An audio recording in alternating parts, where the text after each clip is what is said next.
Raider Nation, what's going on? It's Mitchell Renz here, host of the Raiders Report, and we are live. We go live every single Tuesday, 4 p.m. Eastern Time, 1 p.m. Pacific. We got a lot to talk about here on today's show. We're going to be breaking down my reaction to Pete Carroll, John Spytek's press conference. There was a lot of things that both of those guys said, and then both interviews are about 20 minutes long. If you haven't seen those interviews yet, please go check them out, and they are in their entirety on the YouTube channel. Then we're going to get into the latest around the Raiders. We're going to get into the latest around the NFL Combine because there is a lot to discuss today on the show. And for those that do not know, the first group of players that kind of get the testing rolling, everybody on the defensive line and linebacker. So coming up on today's show, I'm going to go through every single prospect on the D-line and linebacker. There is a shit ton, and it would take me 3 hours to break down every single one of them.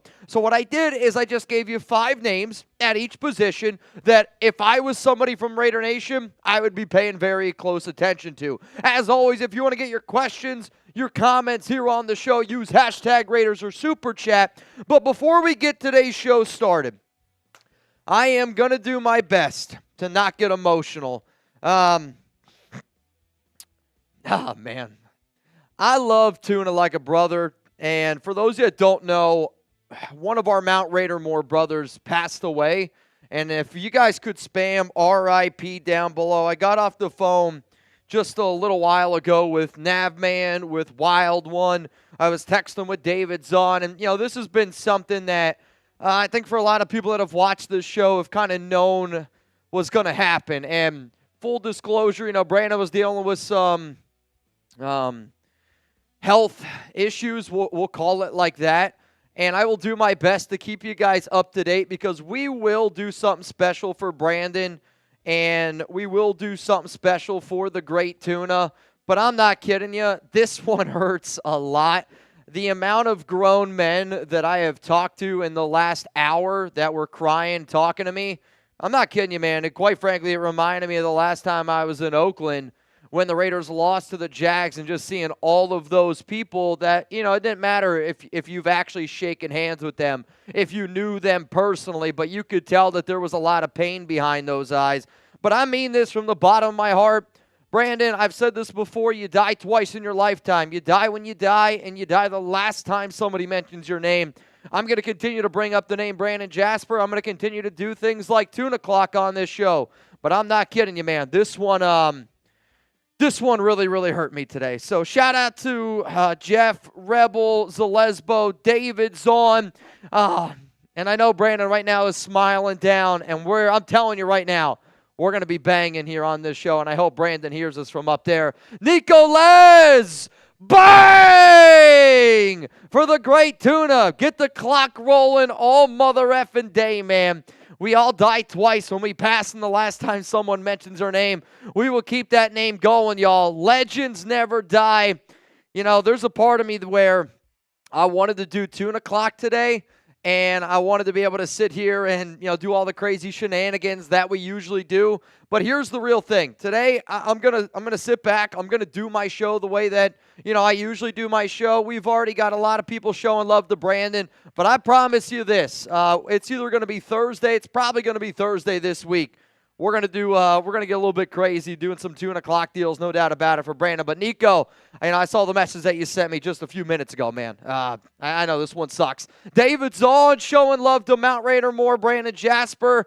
From a wonder friend, Brandon, a.k.a. the Tuna. I love you, bro. You're going to be missed. And, you know, Zahn was one of the very first people that kind of got me talking to Brandon as often as I did kind of in the last few weeks, you know. And these guys stayed really close. But I think when you see people doing the stuff that they're doing early on today, and if you're not a normal Raiders Report watcher and you're like, Mitch, are we going to talk about the Combine? We are going to talk about the Combine. I am going to get into the Raiders news, but quite frankly, there's nothing that's happened today that's more important than me addressing a Mount Raidermore brother passing away, Brandon Jasper. But, Zahn, I know that this one's hurting you, man, and just know that I'm rocking with you, dude. Let's go to Navman. Bang! My brother Brandon, I wish I could have met you in person. but didn't have to. You are my brother from the first call we ever had. I wish you calm winds and flowing seas on your journey above to the nation that never loses. R.I.P., brother. We got you here until our time comes. You know, Nabman I was talking to earlier today, and Brandon, I'm not going to mention the person that was the closest to Brandon, but she was talking to Navman, and we are in the works of trying to get all of Brandon's Raiders collectibles, Raiders everything. And the number one message from what I understand based off of what Navman told me, so Navman, if I'm speaking out of pocket, you know, don't be afraid to let me know. But Brandon wants to donate all of his Raiders things that he has collected from this show, from just being a Raiders fan for a long, long time. And Brandon has always been about giving back to the nation. So we're going to figure out a way. We're going to do some sort of fundraiser on this show in the future, and Nabman's going to be a big part of that. Nabman, I love you, man. Raider Roan! Bang! For the tuna. R.I.P. to my brother. We started Mount Raider more many years ago when guys like Raider Ron and David Zahn showed me that this was so much more than a YouTube channel. The fact that you could feel like that you knew people and knew them well, even if you've never shaken their hand. Now, I've been able to have the opportunity to meet Raider Ron. I've had the opportunity to meet David Zahn, 93 Nabman, Nico Laz, everybody that's banged on this show. And I know, I've actually never sat down. I was never able to shake hands with Brandon. But Brandon had that, I don't know, laugh contagiousness about him where if you sat down and talked to him for 10 minutes, don't get me wrong, he's probably going to try to talk to you about some of his favorite musicians and drummers of all time. But, man, Brandon just had a contagious smile. And I think, again, you're seeing early on that he was able to impact a lot of people here on this show. So here's what we're going to do. If you want to show some love to Brandon, man, please, I'm not going to tell you not to. And I'm not saying that you have to. I am going to try to keep this in good spirits. As you can tell, I am not the best at being able to control my emotions at times. And I'm somebody that I do. I wear my emotions on my sleeve. And, you know, talking about Brandon, if I get choked up today, you know, it's just me being a real life person. And like I said, the conversations that I've just had with a lot of really important people that do a lot of crazy shit on this show, today's a sad one amongst the nation. 2/25/2025, R.I.P. Brandon. R.I.P. to the tune. I've been watching for 4 years, and you've always been there, pouring one out for you and for Mount Raidermore. If anybody has ever heard us say the tuna clock, we have done the tuna clock for Brandon, Jasper, and again, man, I'm not saying you got to pour one up to him, but if you want to today, today's a great time to do it. Blinky, God rest you, tuna. Heaven got a real one. You know, I think that man said the Raiders win the Super Bowl every single year in heaven. And if that's the case, then shit, man, I can't wait to get there, though. I hope that I'm able to get there. But Brandon's going to be sitting there waiting for me with a big old bottle of Fireball telling me, hey, you got a few shots to take with me. Let's go to Thugador. If the schedule came out after the draft and we took Sanders, I guarantee you we would play the opener against the Eagles. They should change it. I'm okay with the idea of the schedule, you know, still coming out in May when it usually comes out. Like, I mean, I don't know if you know this, Thugador, but the schedule does come out after the draft. Like, there's certain games that have been leaked already, and maybe the Raiders end up playing the Eagles on that Thursday, September 4th. Maybe the Raiders end up playing the Chargers on September 5th. You know, Pete Carroll, Jim Harbaugh, that's a real rivalry. But I don't think Shador locks you into anything because Shador's not going to start this year for the Raiders. Like, I'm telling you, I'm so confident that Sanders wouldn't be the Raiders starting quarterback this season, even if they were to draft him, because the plan all along with Tom Brady has been to have that quarterback sit and learn for at least 1 year. Let's go to J-Row 182. Jackson Dart in the second. His stats are similar to Bo Nix. Dart will be the dark horse in the draft. And I'm not going to compare stats to Jackson Dart and Bo Nix. I do think that Dart is a better prospect coming out than I do think Bo Nix. But here's the thing. Like, I'm not trying to find the next Bo Nix. I still don't think Nix is a top 20 quarterback.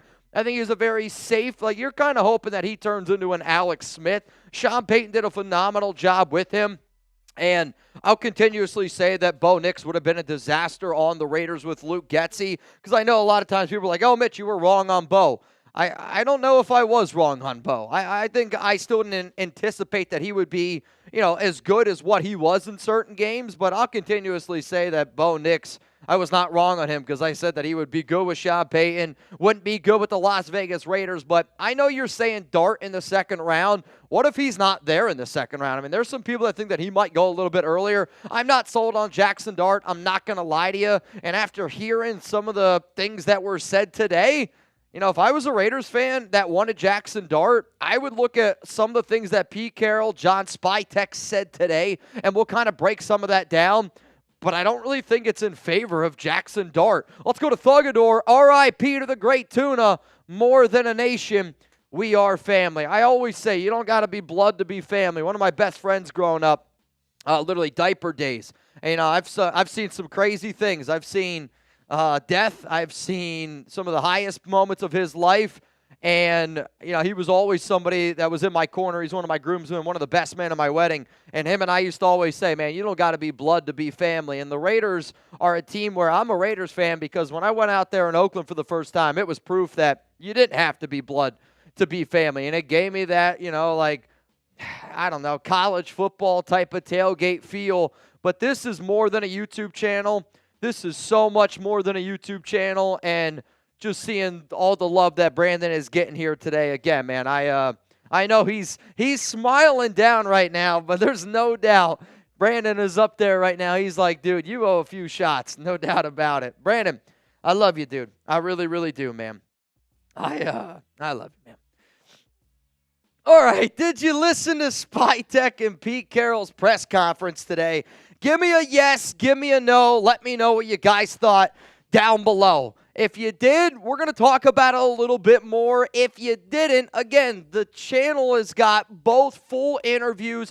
I have it's the Pete Carroll interview all in all on the channel is about 27 minutes. The John Spytek interview is about 23, 24 minutes.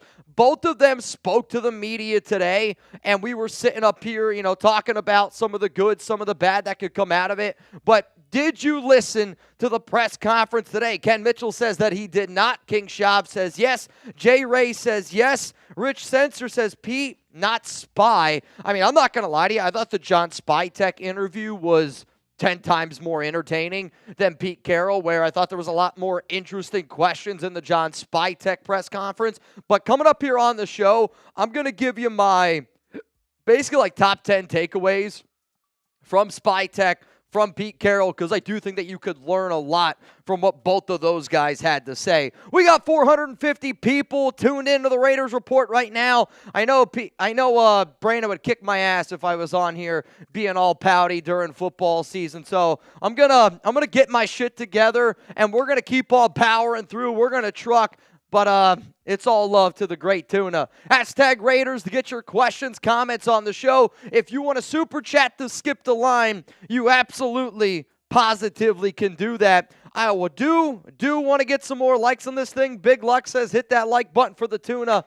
Today, we are all hands on deck and all showing love to Brandon Jasper. So I do have 3 segments on tap for everybody here today. And again, it's going to be a little bit different. There's a lot of draft content to talk about. There's a lot of NFL news to talk about. A lot of draft content, combine content to be able to sit down here and break down. So throughout the entirety of this show, which I'll probably be live for another 2 hours or so, if you want to get your question on, it's hashtag Raiders, or you can skip the line with the super chat. Coming up right now, though, I want to get into my John Spytek, Pete Carroll press conference reaction, and after that, we'll get into a crazy rumor around a former NFL player that I can't even believe that we're still talking about. And then at the very end, the top targets on the defensive line and the linebacker position. What up, King Shab?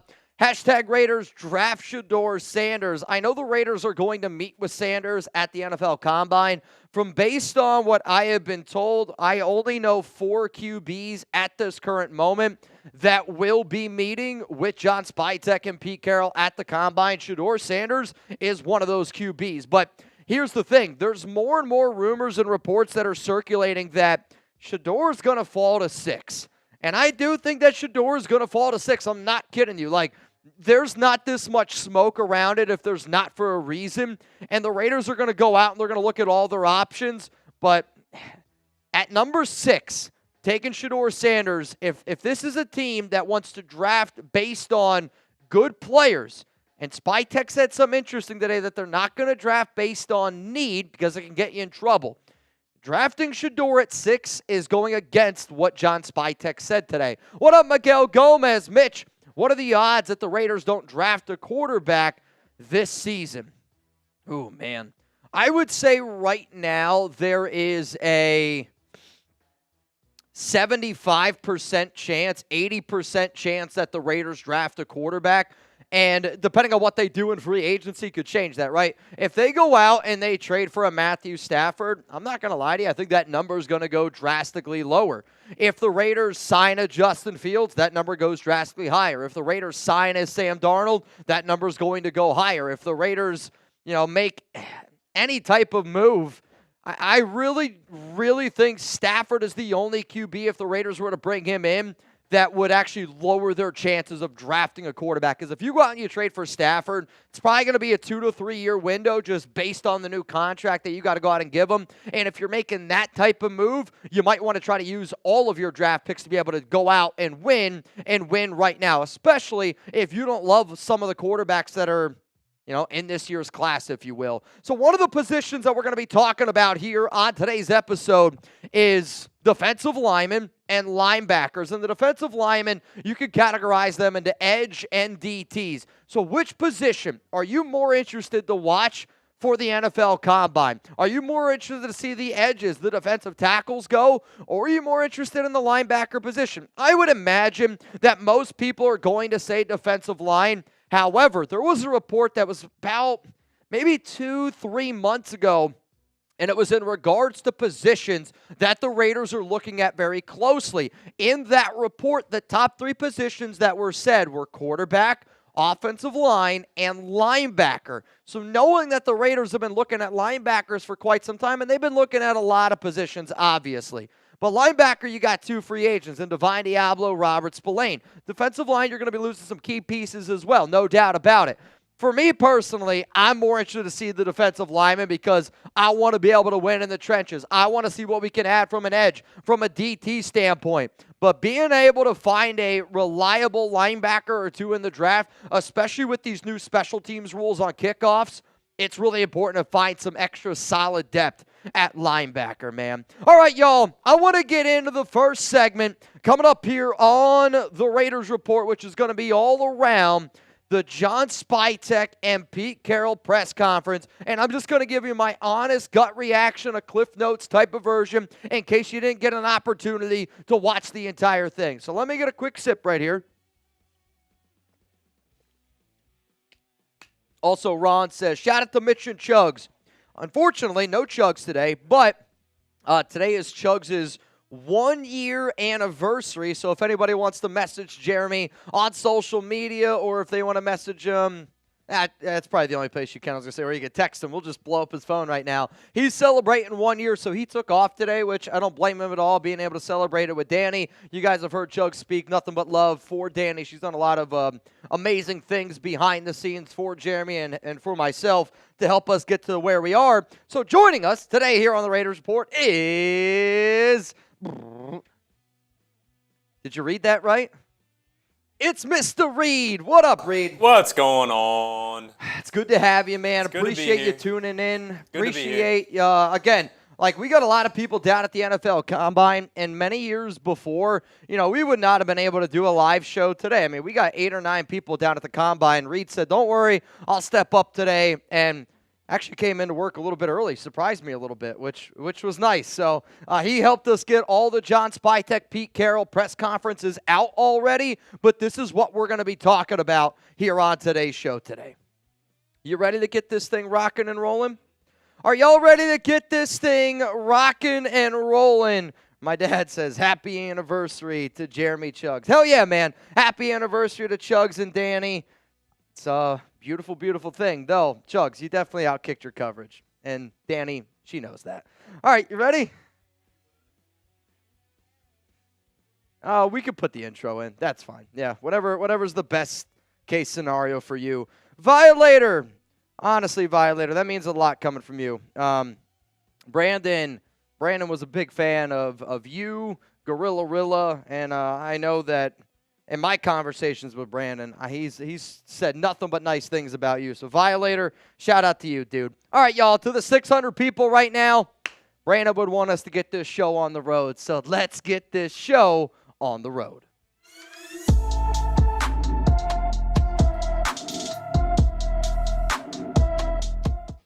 Coming up today here on the Raiders Report, I'm going to be reacting to the John Spytek press conference and also the Pete Carroll press conference. This is the only Raiders news that has really happened today, but the news that is happening from this video is based on what the Raiders GM had to say and what the Raiders head coach had to say, because they talked about free agency, the draft, trades, a lot of players, and if you didn't get the chance to go out and watch the videos, it's all good, because I wanted to be able to give you a quick little Cliff Notes version of both of these press conferences. If you're looking for NFL Combine videos, hit that subscribe button, turn on those notifications. The Chat Sports team is in Indy, and we're getting a lot more interviews than we are usually able to get with the team being down there. I should also mention the video for the John Spytek and Pete Carroll full interview is already on the Raiders Report channel, which if you're already subscribed, you probably already know. So the way I'm going to do this, I'm going to start with Spytek because he talked first, and then near the end of the show, I'll get into what Pete Carroll had to say. Let's go to the very first thing that I took away from Spytek's presser. Every avenue for a quarterback is on the table, whether they're looking at free agency, whether they're looking at via trade, whether they're looking at the draft. The Raiders are doing their due diligence to make sure that they don't get into a situation like they had last season where you're not putting the best quarterbacks out there on the field. Quarterback is important, and they are weighing all of their options. Next thing that, Spytek, I thought, said, which piqued my interest a little bit, really spoke about how deep the running back class is and was kind of asked, is that going to impact your decision-making? And you could tell that he knew the depth and overall depth at that running back position, and he said that he was going to focus on the ground game. We know how important the ground game is to Pete Carroll and how important winning in the trenches is to John Spytek, but the fact that this is also an organization that values and sees the running back position very, very clearly in the draft. I'm telling you this, they are going to take a running back. I almost wonder, though, if they don't get one in free agency, how many backs they take in the draft. Let's go to another thing that I kind of found a little bit surprising. The Raiders are going to evaluate Gardner Minshew and Aiden O'Connell. That is what was said, okay? I think the evaluation process looks like this. All right, that guy stinks. We're cutting him post-June 1st and Minshew. And then they are going to evaluate AOC. Like, if the Raiders are a team that wants to go out and they want to bring in a quarterback early in the offseason, which they are going to do, and if the Raiders want to draft a QB, you could see Aiden O'Connell be on his way out. But at $1.2 million, he does hold some value. And if, let's say, the Raiders want to go out and they trade for Matthew Stafford, then I actually think there's more of a chance that Aiden could stick around on this football team. But if you are somebody that wants Aiden on this roster, you got to like what John Spytek said today. Let's go to the next thing. And one of the things was talked about, keeping young players and how important it is to the Raiders to keep young players. I'll admit, $8.45 million for Isaiah Pola-Mao was a little bit more money than I thought he was going to get. But Spytek said, Patrick Graham said that Pola-Mao was critical to the success of his defense, which I do think makes sense considering that PG always wants a versatile safety. But giving him that 2-year deal ties a young player that has shown growth better, who's shown growth year after year after year, and they did right by him by bringing him back. And when you listen to some of the other reports that have just kind of trickled out today from the Combine, it sounds like Spytek and Pete Carroll have a lot of attention on bringing back a lot of those players on defense that we're hoping the Raiders bring back. Let's go to the next thing here, that they're going to draft great players, not just need. Spytek flat out said that he thought when you draft based on need, you tend to reach a little bit and you don't get the best players, a.k.a., let's just say them out loud, right? Like a Damon Arnett, a Cleveland Ferrell, and Alex Leatherwood. When you reach and you go based on need, you don't always get the best player. Last year, the Raiders drafted Brock Bowers and JPJ, the both best players on the board. He did say that he hopes Brock Bowers is going to be a member of the Raiders for a long time. But if you're a fan and you like the best player available type of mentality, and, this is going to be a team that's got a lot of holes. I just want to go out and I want to get the best players on this draft. You're going to love that because that's what Spytek had to say. He was, of course, asked about Max Crosby, and he said that he believes that Crosby is going to be staying with the team for the foreseeable future. He didn't get into all the ins and outs around this entire situation, but he sounds like he wants to keep Max Crosby around. And when he was asked, what does it take, or what type of players are you looking for that Raider mentality? I don't know how you let Max Crosby walk out the building and say everything that you did about everything that you want your players to be. Everything the Raiders want their players to be is already flipping Max Crosby. So hearing what I did today, the Max deal's going to get done. Let's go to another one. And this might have been the most interesting thing that I thought John Spytek said out of everything. He mentioned Cam Ward and Will Howard by name. So essentially the way that this ended up happening was he was asked about, quarterbacks and how important the transfer portal was. And one of the things Spytek said was that they liked was being able to find quarterbacks that used the transfer portal that were able to show success at multiple different organizations, different programs, and also were able to show growth. You're talking about the Kyle McCords of the world, who has a meeting with the Raiders at the Combine. Shedeur Sanders, who's got a meeting with the Raiders at the Combine. Cam Ward, Will Howard also have meetings with the Raiders at the Combine. But the two quarterbacks that John Spytek said by name, Cam Ward and Will Howard. Will Howard, not all that surprising. The Ohio State quarterback worked with Chip Kelly. Cam Ward is interesting because this is also a day after there was a report indicating that the Raiders could trade up to the number 1 pick for the Titans. And the Titans also said today at the NFL Combine that they have received multiple calls for the number 1 pick. This, to me, was the most interesting thing that I thought I heard from the entire John Spytek press conference. Let's go to the next thing that Spytek said. It was asked about Chip Kelly, and if you want to see this whole part, this is already actually on the YouTube channel as well, just like a broken up part of the Chip Kelly segment. But he said that he was a great offensive mind, a great quarterback developer, which is why they gave him 3 times the amount of money that Ohio State was giving him. But also on top of that, you want somebody that is a step ahead of the game. And whether you like Chip Kelly or not as the head coach, you got to love Chip Kelly as the play caller. And from his time at New Hampshire to Oregon to the Philadelphia Eagles to the Ohio State Buckeyes, every place Chip Kelly has gone, he has instilled a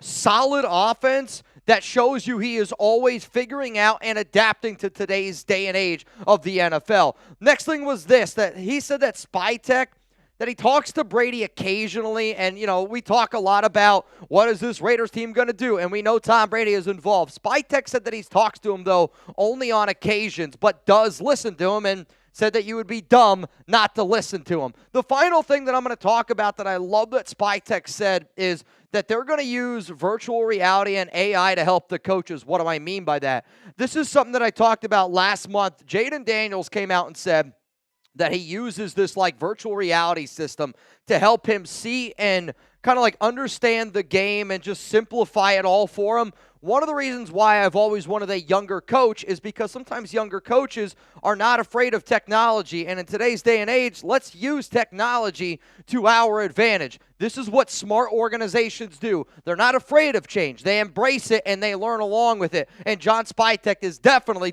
doing that. Now, if you want to see the entire interview for yourself, which I'm going to be honest, I'm going to be a little bit disappointed in the entire nation if you don't watch this entire press conference with John Spytek, our new GM. He dropped a lot of good tidbits, and this video, down in the comments, down in the description of today's show, it's been on the channel now for a few hours. Coming up next here, we're going to be reacting to the Pete Carroll press conference, and I'm going to be fully transparent. The John Spytek presser was way more entertaining than Pete Carroll's. I'm not saying Pete's wasn't interesting, though I do have a little bit of a bone to pick with the Raiders in regards to Carroll here in just a moment. Before I do, though, I got to show some love to PrizePicks, today's sponsor. It's easy, it's exciting. Daily fantasy sports made easy. With over 10 million members and billions of dollars in awarded winnings, PrizePicks has made daily fantasy sports accessible to all. You pick more or less on at least 2 players for a shot to win up to 1,000 times your cash. Run your game all season long on PrizePicks. PrizePicks also offers weekly promotions that can lead to big payouts, like Taco Tuesday. Each Tuesday, PrizePicks discounts select player projections up to 25% to provide even more value for your lineups. PrizePicks puts their members first, so all withdrawals are fast, safe, and secure. When my picks hit, I can get my money in as quick as 15 minutes. PrizePicks is the best way to win real money this basketball season. Which players are going off, which ones aren't. Make your picks in less than 60 seconds and turn your sports opinions into real money all season long on PrizePicks. Download the app today. Use code CLNS to get $50 instantly after you play your first $5 lineup. Sign up today and get $50 instantly when you play $5. You don't even need to win to receive the $50 bonus. It's guaranteed. Download the app today. Use code CLNS. And this is one of our lineups for season long for baseball. If you want to go check it out, I'm telling you right now what I'm doing tonight. Lakers, Mavs, Luka Moore on the points. I'm going to be sitting there tonight with my fiance, Alex. And this is why I tell everybody this is like the perfect night to go get started with PrizePicks, because you're going to watch that game and you're already going to be locked in. But I'm going to be able to watch that game, and we're going to be able to root for Luka, and she's going to want to watch the entire game, and I'm going to have an opportunity to put money in my pocket. That's a freaking win right there, baby. Shout out to PrizePicks for hooking up the nation, and shout out to PrizePicks for being America's #1 daily fantasy sports app. All right, we're going to keep it moving here. Let's go to the Pete Carroll press conference reaction. And, just like the John Spytek video, we also have the Pete Carroll press conference from start to finish. Please go check it out. This video is about 28 minutes long. And again, down in the comments, down in the description of today's show. So what we're going to do is we're going to go through the top 10 things that I took from the Carroll press conference. The first one is the Raiders are trying to win right away. And, a lot of times you could talk about rebuilds, and Carroll even said that it took him a little while to kind of get it going in Seattle, but they were able to win right away. And that he thought that it does take, multiple years to kind of get your system in check. But I'm telling you, Pete has made it very clear. This is a team that is going to try to win right away. And knowing that they're going to try to win right away means very aggressive offseason.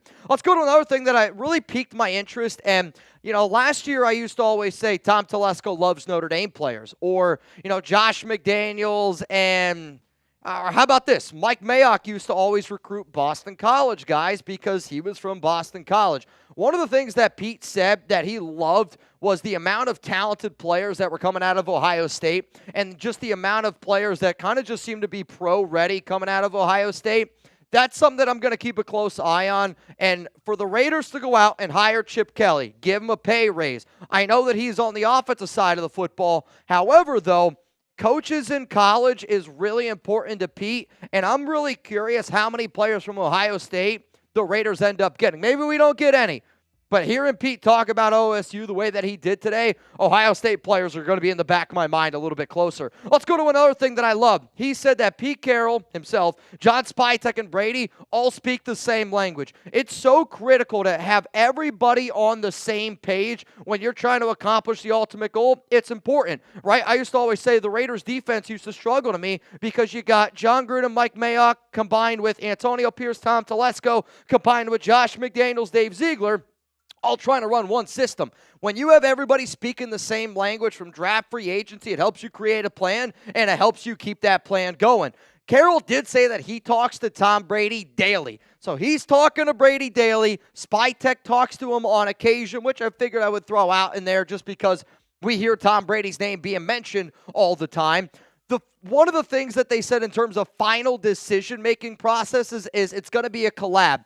When Josh McDaniels wanted the decision made, he was the one that made it. When John Gruden needed to make a decision, John Gruden made the decision over Mayock. And I have always said that I hate when NFL organizations in general operate that way. You got a brand of trustees. You got a bunch of people in the room. John Spytek, Pete Carroll are going to listen, which is what smart organizations do. Next thing that Carroll said, talked about how important the running game is. And I know we're talking a lot about quarterbacks, but the running game is critical. And, kind of talked about building around a quarterback. So when I heard Carroll say that, they want to have that running back that can take pressure off the QB to get shorter, third down situations, to just get the play action going, but then also to build around the quarterback and just how important it is to have a great offensive line, to have a great receiving core, to have a great tight end group, to have a great running game that can also have a great defense on the back end. Like a lot of times I sit here and I wonder what they're going to do.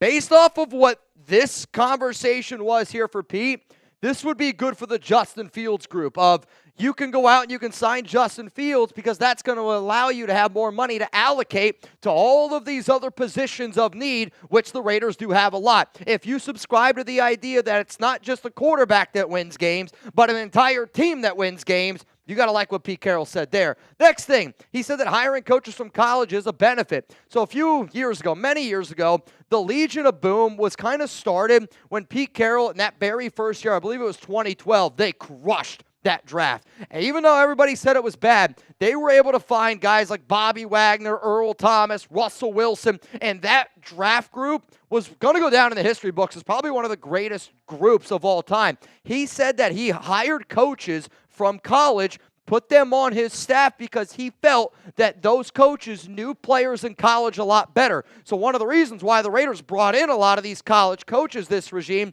is because they felt that their knowledge of some of these players was a lot better than a lot of other teams out there, which I found very interesting. He also kind of talked about Russ and Bobby Wagner in terms of just being asked the question. He was asked about Matthew Stafford, and he literally just said, I'm not going to talk about anybody else on any other team, which is the right answer because you can get in trouble by it. But also did say that, Russell, Bobby Wagner are going to be free agents. And he said that he thinks that people would be surprised of how much they still communicate, which I don't think is anything that we haven't already heard. And then the final say was quarterback competition will happen. And he was just somebody that believes in when you bring in a lot of competition, no matter what, it's going to bring out the best in his players. But hearing Carroll say that, I think that a lot of us just assume that the Raiders are going to draft a QB and XYZ. I don't think that Aiden's going to have any chance in hell in starting this year. And I don't know if the quarterback that the Raiders draft is going to have any chance to start this season. But there's at least a chance. And when the when the Seahawks drafted Russell Wilson, he was not the player that was expected to start at QB, but he was the best quarterback in the offseason. He was the best quarterback in the preseason, and Pete gave him the starting job, and obviously the rest is history with Russell. I think that that's what they're going to do. So hypothetically speaking, if the Raiders were to go out and sign a Sam Darnold and then draft a young quarterback, and then Aiden O'Connell ends up being the best quarterback from that group, I mean, shit, based on what Pete said, they're going to put the best guy out there, which is what good organizations do. But Pete's going to try to create a little bit of competition. Shout out to Pete Carroll, though, for that press conference. Man, he looked well-rested. He looked fiery. You can't even believe that that guy's 73 years old. Speaking of things that I can't believe the Las Vegas Raiders put Pete Carroll in coach. If you haven't heard this story, I get he's the head coach. But how does the head coach of the Las Vegas Raiders get put in coach on a flight? Maybe it's not that big of a deal. Quite frankly, I see Pete kind of laughing about the entire situation. But one of the things that I did recognize was, and this was a report from Grant Cohn, shout out to Grant Cohn, he said that Carroll spent about an hour on his way to the combine talking to Mike McDonald and John Schneider, head coach and GM of the Seattle Seahawks. And, I've been getting asked, Mitch, what do you think they talked about for an hour? I'll tell you what I think they talked about for an hour. But seriously, can we hit that like button? And I don't know what it's going to take to get Pete Carroll in first class. I personally have never flown first class. I don't mind flying in coach. But a 73-year-old head coach, we got enough money to put him in first class, Raiders. Like, how are you going to put Pete on a flight when another organization like the Seattle Seahawks is sitting there with their guys in first class? Pete's sitting back at coach, and it wasn't even a window seat. They put him in the freaking aisle. Dude's 73 years old. Raiders, let's just act like a better organization. And maybe it was a mix-up. Maybe it's a little minor thing. The Raiders have been spending more money than this offseason on coaches that they already have. But I was a little bit disappointed in you, Mark, to find out you put Pete in coach. Maybe it was an accident, but damn it can't happen again. So what was Pete Carroll talking about with the Seattle Seahawks for over an hour? My first guess, maybe he was talking about getting a DK Metcalf trade started. A lot of rumors around DK potentially joining the Raiders. What about this? Is Geno Smith available? We've heard a lot about Smith potentially being on the open market, but hey, could Seattle end up holding on to him? And then the last thing is, are the Seahawks going to cut Tyler Lockett at 33 years old? The answer to this one is yes, Seattle will end up moving on from Lockett. And when you look at all of these options, Pete's very close with all three of these players. This is just a guess. Obviously, there's no way to identify what Pete talked about unless Pete comes out and tells you. But shout out to the stewardess also for letting Pete stand in an aisle for an hour long. That's unbelievable to me. So in conclusion, these were my biggest takeaways. All quarterback options are on the table, and they're going to create a lot of competition. But the fact that Pete mentioned Will Howard and Cam Ward, that's not Pete, John. That's very interesting to me. Building a great team with a running game is important to both Spytek and Carroll, so I expect them to take a look at a lot of the running backs, a lot of these players in the trenches, and they're going to try to build an entire team from top to bottom, which does make me wonder if going out and signing a quarterback like a Sam Darnold, which is going to take more money, if that's actually in their thought process. And then Spytek and Carroll, they're doing things the right way. They're thinking the same way. And just hearing Pete and hearing Spytek talk, I have nothing but love and gratitude for Telesco and AP. I have learned a lot from Ziegler and Josh McDaniels, and I have learned a lot from Gruden and Mayock. But when you listen to Pete and John Spytek talk, you can't tell me that they don't sound like they are the most prepared and most well-thought-out duo that we have had a head coach and GM in a long time. That was the message that I got really, really clear today from the NFL Combine. All right, man, we got 800 people here in the building on today's show, and I was told that Kristen was here in the chat. And Kristen, if you're still here, please comment down below. Kristen, from the bottom of my heart, I am so sorry for your loss. Kristen, for those that do not know, was dating Brandon Jasper, and they were a hot ticket item for quite some time. Brandon used to tell me a lot of good stories about you, Kristen. You got a great heart, got a great head on your shoulders. Brandon's girlfriend is on. Much love to Kristen.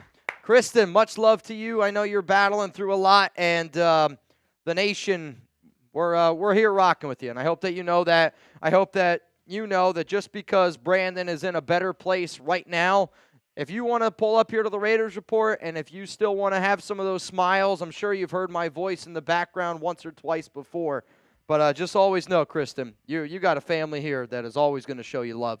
Let's go to Val. What up, Val? Just freestyle. What you think of trade for Stafford and Kupp for 2/3 and Jack Jones? Draft best need at 6, and I have a feeling some OSU player will be drafted, maybe Judkins, Mecca, Will Howard, or I believe that's Donovan Jackson, who's an offensive lineman. I'll tell you this. You're not going to have to give up 2/3 and Jack Jones for Matthew Stafford and Cooper Kupp. First off, one, I don't want the Cooper Kupp contract. And unfortunately, Jack Jones just doesn't have that much value where he's probably a cornerback 4 on most teams. And I actually think you putting Jack Jones in the trade hurts the overall ability of this trade to get done because nobody wants to pay Jack Jones $3.3 million. He's got $0 million left guaranteed on his contract, but that's not quite a deal.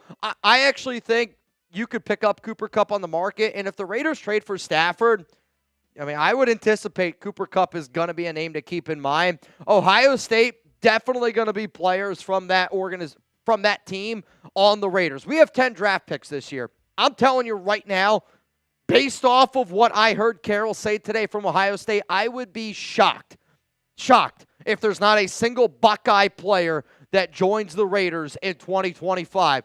And, you're mentioning a lot of names here. I would throw out the names of Trevion Henderson, a name like Will Howard. Judkins is absolutely a name. I don't know if Emeka as much. Donovan Jackson, an offensive lineman, no doubt about it. Jack Sawyer is definitely a name to keep in mind. But Val, we're kind of thinking the same way here with some of these OSU guys. What up, Cameron? Mitch, do you like the quarterback from Louisville? I hear he has a howitzer for an arm. You know, it's kind of funny, Cameron. I don't know if you saw the video that I put out this morning, which would have been at 7 a.m. Pacific time, really, really early, 10 a.m. East Coast time. And I put out a video of the top quarterback prospects at the NFL Combine. And the quarterback that I have heard the most about in terms of climbing the board, Tyler Shough. He's 6'5", not very mobile, but this dude does have an arm to be able to spray the ball all around the field. And if you give him a good offensive line, I think he's going to be one of those under-the-radar quarterbacks that you're like, wow, I can't believe this guy came out of nowhere. How do we not hear about him? He's up there in age a little bit. I want to say he's like 26 years old. Had a lot of injuries, which have made him, why he played in college for 7 seasons overall. But as a player that has had to bounce around in some different, college football programs, which John Spytek did say that he likes when kids are able to go from program to program and show growth. And Shough was able to show growth. But I'm telling you right now, Tyler Shough is a quarterback that people need to pay a little bit more attention to, where I'm not kidding you, I would rather take Tyler Shough over Dylan Gabriel. I would rather take Tyler Shough over Quinn Ewers, which might be a little bit of a surpriser. Shough over Riley Leonard. And I think that you're going to see Shough climb up into the top 3 rounds of the NFL draft. Let's go to David Zahn. Kristen is today's MVP. God bless. Kristen, I can remember the day, and some people know this story, some people don't. When I was 16 years old, my mom lost her fiance, essentially, to a motorcycle accident. And it was probably one of the most challenging things I've ever had to go through in my entire life. They were dating for, it was like 16 years at that point. My parents have been divorced my entire life. My mom and my dad, though, have a great relationship. They could sit down in a room together. They could have dinner. They could have breakfast and lunch because they always kept it, great for me. I'm an only child, and that's all you can ever ask for from your parents. Quite frankly, I don't even care that they're divorced. They've shown me nothing but unconditional love. Anyway, my mom lost, her person to a motorcycle accident, and watching what that did to her was probably one of the most sad things I've ever seen happen. So I know the struggle that you're going through, Kristen, but it also brought me and my mom very close together, and I think that you're going to see a lot of people, you're going to get really close to a lot of other people. You're always going to have that special place in your heart for Brandon. He's not going anywhere, I can promise you that. He's going to be haunting you in your dreams, which I'm sure you know. But, Kristen, I'm not kidding you. If you ever need an outlet to vent, to talk, pour one up for Tuna O'Clock, I promise you, we got you covered. Because you know what? The nation's never going to forget about Tuna. J-Row! Bang! What is up, J-Row? This one goes out to Brandon, Raider Nation for life. J-Row, man, thank you so much for showing love, bringing some smiles here, and just, again, this is not just a YouTube channel. We have been able to build a beautiful, beautiful community, and, Reed could probably tell you. You guys could probably even tell. I was so excited to do today's show, and I just got off the phone about 2 hours ago with Nabman and Wild One, and, Mount Raidermore was doing a group call. I texted Zahn. It impacted me. It's... You feel like that you lose somebody very, very close to you. And you think about how many people that are in this chat right now. Steven Gutierrez is here every day. Nabman is here every freaking day. Big Luck here every day. We got people who are here Zalesbo here is every day. Every single flipping day. You build those relationships with those people. And I don't care if I've never shaken your hand. The amount of people that I consider my family, and Brandon, same way. And I think what you're seeing. I agree with Zahn. Kristen is today's MVP. Raider Ron David Zahn, bringing smiles everywhere they go. Let's go to 93 Nabman. I know I already said this multiple times. You are an absolute hero and Brandon's angel. I'm quite sure he knew where his soul exited. You are amazing, strong lady. We got you. And, Nabman, you and I have talked about this behind closed doors, but, every great man, there's a reason why they're considered a great man. It's because you got an even stronger woman behind you. And, when you, again, I knew Brandon, but Brandon liked to have a good time. And I think everybody watching the show right now knows, and I'm sure there's a lot of people that they're like, yeah, man, the shit my wife, significant other has to deal with on a daily basis. People can be a handful, but you do that because you love those people through the end of the moon and back. And the way that Brandon would talk about Kristen, he would talk about Kristen all the time. And, even when you didn't even ask him about it. So, and the final conversation I had with Brandon, we talked for a good hour, and Brandon, really wasn't able to talk all that much at that time. But just hearing him, still laugh when he was able to laugh, and him, put a smile on his face. But a lot of the best stories that Brandon would tell me were, a lot about Kristen. So, Kristen, I've heard a lot of amazing things about you, and I hope I get to give you a hug someday because I need one really bad. Tuna race today from 93 Nabman. How about this? We've been I'm going to do a specific show, and Nabman, like you and I, we'll probably talk a little bit maybe more tomorrow about it, but I want to do just a specific Tuna, Brandon, Jasper style of show where we're going to give away some stuff. We're going to do some prizes for them. We're going to have some drinks. We're going to play a lot of Tuna Clock, and I hope that everybody participates in the Tuna Clock. But today, I don't want to do a duck race today, and I only say that because we just have so much. We have a lot of stuff going on here at Chat Sports behind the scenes. But we will do a duck race. We will do a tuna race. How about Thursday when we go live? When we go live Thursday, we're going to do a little tuna happy hour type of stuff, and we'll go balls to the wall. But today, I just want people to show love to Tuna in any way humanly possible, whether it's super chat, whether it's, just spamming his name down below, even if it's, sending Tuna a message on Instagram where, Kristen's got his phone right now. I would say direct all of that type of attention to Tuna in any way possible. Man. Lord Cameron Abbott Bang! R.I.P. Brandon Jasper. It breaks my heart. We will miss you. Cameron, are you doing all right? Cameron, you sent me a picture the other day. You also were in the hospital. Based on what conversations that we've had, it looks like that you're doing a lot better. But to all the Mount Raidermore guys, I think that you guys kept Brandon alive a lot longer than even you yourselves are willing to admit it. And I'm not kidding you. Mount Raidermore from Raider Ron, David Zahn, Trivan, Wild One, John Borelli, Lord Cameron Abbott, Ira Jackson, John Scheffler, Nabman's in that group. We just had so many people talk to Brandon. I'm not kidding you guys, every single day. They talk to him every day. Lord Cameron, Ventrac, Scheffler, Ira, Avjin, Patrick Beat. These guys, they talk to him every single day for the last 3-4 months. That's not an exaggeration. I don't know if David's here. I don't know if if people can back me up on that, but they talk to Brandon every day.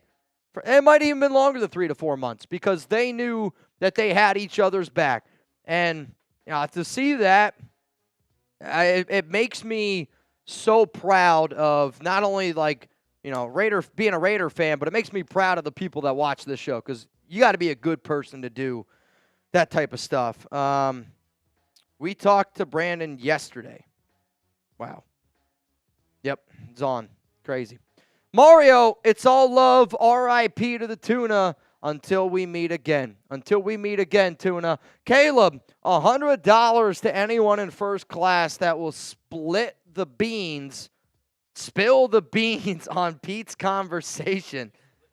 I don't know how you split a bean. Though, $100 to anybody. Here's the thing, $100 to somebody sitting in first class, I don't know if they need it. You know what I mean?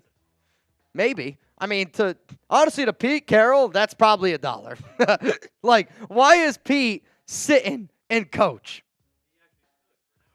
He did stand for an hour, which I don't understand how that's possible. Because where they're flying, they're obviously flying from from out west to Indy, which isn't like a long flight, but it's also, I guess, not a short one. I mean, you're probably looking at a 3 to 4 hour flight. But to stand for an entire hour, that's craziness to me. What up, Real Cowboy? R.I.P. to the great Tuna, Raider family for life. There's, Zon, get out of here. I've split a few beans in my life. Yeah, all right, touche. Maybe I shouldn't have said that. Bop. Bop, bop. All right, y'all, coming up next here on the show, I want to get in. Can we actually do the draft prospects and then do the latest news and rumors at the end? That way, in case there's just anything else that comes, we can just hit it at the end. Is that cool?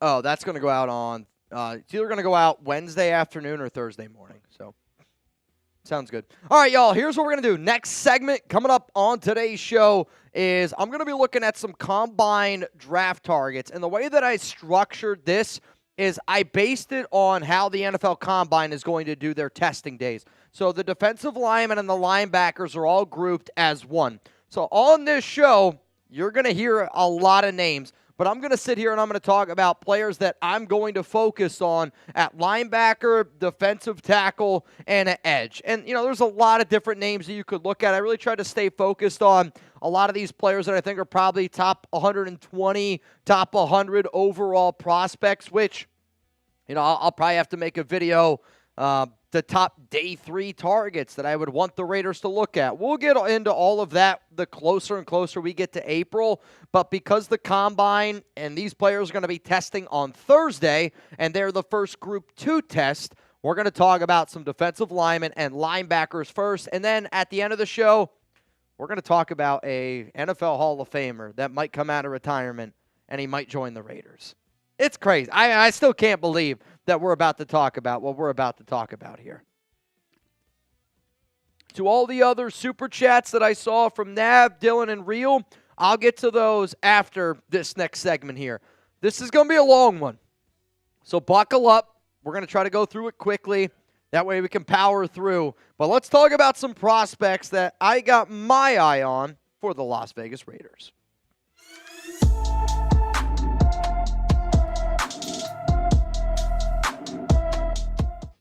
Raider Nation, what's going on? It's Mitchell Renz here, host of the Raiders Report, and I want to talk a little bit about the 2025 NFL Draft because the NFL Combine is this week, and we're going to be looking at 5 prospects at linebacker, defensive tackle, and edge at the Combine. The reason why I am just grouping those positions together is because the defensive linemen and the linebackers, they're going to speak to the media on Wednesday, February 26th. Defensive linemen and linebackers, they're going to work out together Thursday, February 27th. If you find yourself looking for NFL Combine content every single day, make sure you're subscribed because we're not only pumping out Combine stuff, we're also going to be giving you a lot of player interviews, coaches interviews, John Spytek, Pete Carroll interview. It's already on the channel, the full thing. We're also going to be talking about players that the Raiders could target in the draft. And some of you might be wondering, Mitch, are you also going to talk about all of the other players and all the other positions at the Combine? I am going to talk about it, but I'm going to do it right before those players test and right before those players are getting ready to go out there. So first, linebackers and defensive linemen. But the way that we're going to do this is we're going to start at the linebacker position, then we're going to talk about some edges, and then we're going to talk about some defensive tackles. I am going to go through and I'm going to show you every single prospect for the NFL Combine at all 3 of those positions here. I will tell you this, though. We will go through it quickly. So in total, 29 total linebackers at the Combine. I'll also tell you this. Many of these linebackers, I think you could also consider as edges, but because certain players that I might consider an edge is going to be working with the linebacker group, they're going to be in the linebacker group. So I'm going to focus on 5 linebackers that I like for the silver and black. The players that you're going to see, we can run through these quickly, and this is just the 29 names that are going to be testing at the linebacker position at the NFL Combine on Thursday, February 27th. And, you're going to get schools from top to bottom, a lot of different types of prospects. One school that I'm going to be keeping a close eye on is Ohio State, just based on what Pete Carroll had to say at the Combine on Tuesday, because Ohio State is going to have a lot of players. So here's how we're going to do this. We're going to start at the top, and I'm just going to tell you certain guys that I got my eye on. First name, Jalen Walker. I had Jalen Walker as a top 5 overall prospect for the Las Vegas Raiders, and some of you might go, why the hell would you have a linebacker ranked that high? I don't actually view him as a linebacker. I view him as a pure edge. He did play outside linebacker in college, but I'm telling you, he is an elite edge prospect. Long frame with great burst and that change of direction speed. You put him next to a Max Crosby, good luck trying to slow that down. Also, it's that versatility. You can use him as a coverage guy on the tight end position, which not a lot of people think that he's going to be able to do at the level that he did for the Georgia Bulldogs.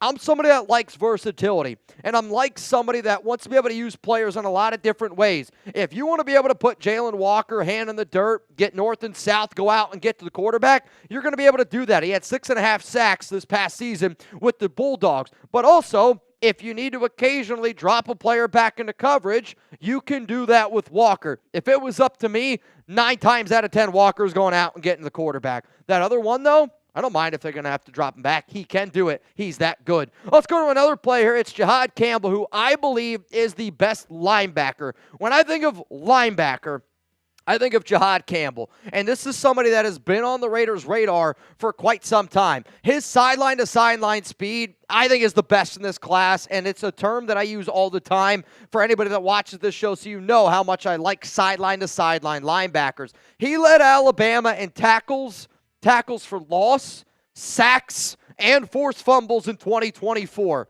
I mean, when you got a linebacker that's just got tape on his fingers and has all those type of numbers, that dude just loves football, and he's just always around the ball. His instincts, I do think, need to improve a little bit, but he's a player that you just got to be able to love. At 6'3", 244 pounds, 119 tackles, 5 sacks, Alabama took a step back. But you know who didn't? Jahad Campbell. And Jahad Campbell is, I'm telling you, the real deal at the linebacker position. Though, I was hoping you might be able to get him at pick 37. I think he's going to be a round 1 pick. Let's go to another player here to watch at the Combine from the linebacker position. And this is not an easy name for me. Carson Schweisinger. And Schweisinger is one of these linebackers that I'm just going to say, when you look at him, you might go, oh, man, he don't really look like an NFL linebacker. But I would mention him the same way that I kind of mentioned, somebody along the lines of a Tommy Eichenberg, where always seems to be around the football. And it's those insane instincts, which is why I like Carson. Now, I'll tell you this. If his testing is really bad, maybe it hurts his draft stock overall, but he averaged 7.5 solo tackles per game this past year for UCLA. That's the most in college football FBS since 2020. He is undersized, but he plays with a lot of heart. And this is going to be a dude that on tape you can see loves football. He's got an unbelievable motor, but just some of this underwear Olympics, which is sometimes the way that the NFL Combine is referred to, is just one of these players that, he's too small to play in the league. Turn on the tape, because when you turn on the tape, he's a top 50 overall prospect, I think. And this could be a player where if the Raiders are looking to draft a linebacker in round 2, maybe he's there at pick 68. Carson Schweisinger is definitely a name to keep in mind. But again, I want to see the testing. Let's go to another linebacker here. It's going to be Danny Stutzman from Oklahoma. This is more of a player that I could see the Raiders targeting in the 3rd round, maybe at 107 if he falls a little bit. But he is a true run stopper in the middle. And I'm hoping that they bring back Robert Spillane. But his tape wasn't great when he had to drop back into coverage. I'm not going to lie to you. But if you're just looking for a linebacker that shoots a gap, when he wraps you up, you're going to go down. But then also, worst case scenario, and I get it, you're not drafting a linebacker this early to be a special teams player, but the way he hits guys is the way that I used to hit guys on Madden when I was a kid, when I first learned what the hit stick was. The hit stick was something you're trying to take the cleats off of a player, and that's what Stutzman does. And I think that type of mentality does work really well on special teams. And again, maybe he's a special teamer locked in also with a little bit more of linebacker help, but at 6'4", 241, if you're looking for a hard-hitting linebacker in the middle of the field, Danny Stutzman is somebody that I can't wait to see what he does at the NFL Combine. Let's go to the final name here. Hate him in the NBA, but Chris Paul Jr. is a fun linebacker prospect out of Mississippi. Another undersized player, but brings you that high energy that you're looking for in a linebacker. Somebody asked me before, Mitch, what players could you see the Raiders, trying to recreate from their days over with the Legion of Boom? And I've heard a lot of Earl Thomas. I've heard a lot of a player, even along the lines of Cam Chancellor. Chris Paul, I don't know who he compares to, but his versatility is going to be very sought out by certain teams. And there's going to be certain teams that just say no to him because he's only 6'1", 235 pounds. But this is a player that always seems to be around the ball. You could tell that he's flying around the football field because when you watch his tape, his jersey is dirty all the time. He looks like that little kid that's just sliding into second base, or you're like, honey, you didn't even play today. And he was like, hey, but I had a great time. And he got a bunch of oranges while he did it. Chris Paul Jr., I do think is a top 100 overall prospect, but I could see him sliding a little bit to the undersizedness. You know who he reminds me of? This is a name that some of the OG Raiders Report watchers will remember. Ivan Pace Jr. And Ivan Pace Jr. out of Cincinnati was somebody that went undrafted, but ended up being a reliable linebacker on the Minnesota Vikings. Chris Paul Jr. is somebody that I like. A lot of electricness to him, can drop back into coverage, but the undersize does scare me a little bit. He's got to test really well, though, to draft high. So here's what I want you to do. I want you to name a linebacker that you're excited to watch at the NFL Combine. It can be any linebacker, and obviously, I left off 23 other names that you could look at a little bit more in depth. But with 29 players going to the Combine at the linebacker position, those are 5 that I just want you to check out. Let's now go to the edge position here. And edge is obviously going to have a lot of eyes on it because, Kayvon Chasen's a free agent. Malcolm Koonce is a free agent at the time that I'm making this video. But 32 total edge prospects at the Combine. And these players are going to be combined with some of the defensive tackles on top of that. The edges and DTs working out together. I love looking at some of the speed, some of the burst. A 3-cone drill gets me going for some of these edges. I'm not going to lie to you. So what I'll do here is I'll end up breaking down my top 5 edges from top to bottom. I will also say the edges that you're about to see, again, some are going to be listed as just, defensive ends, but I rank edge defensive ends as the same thing in the NFL draft process.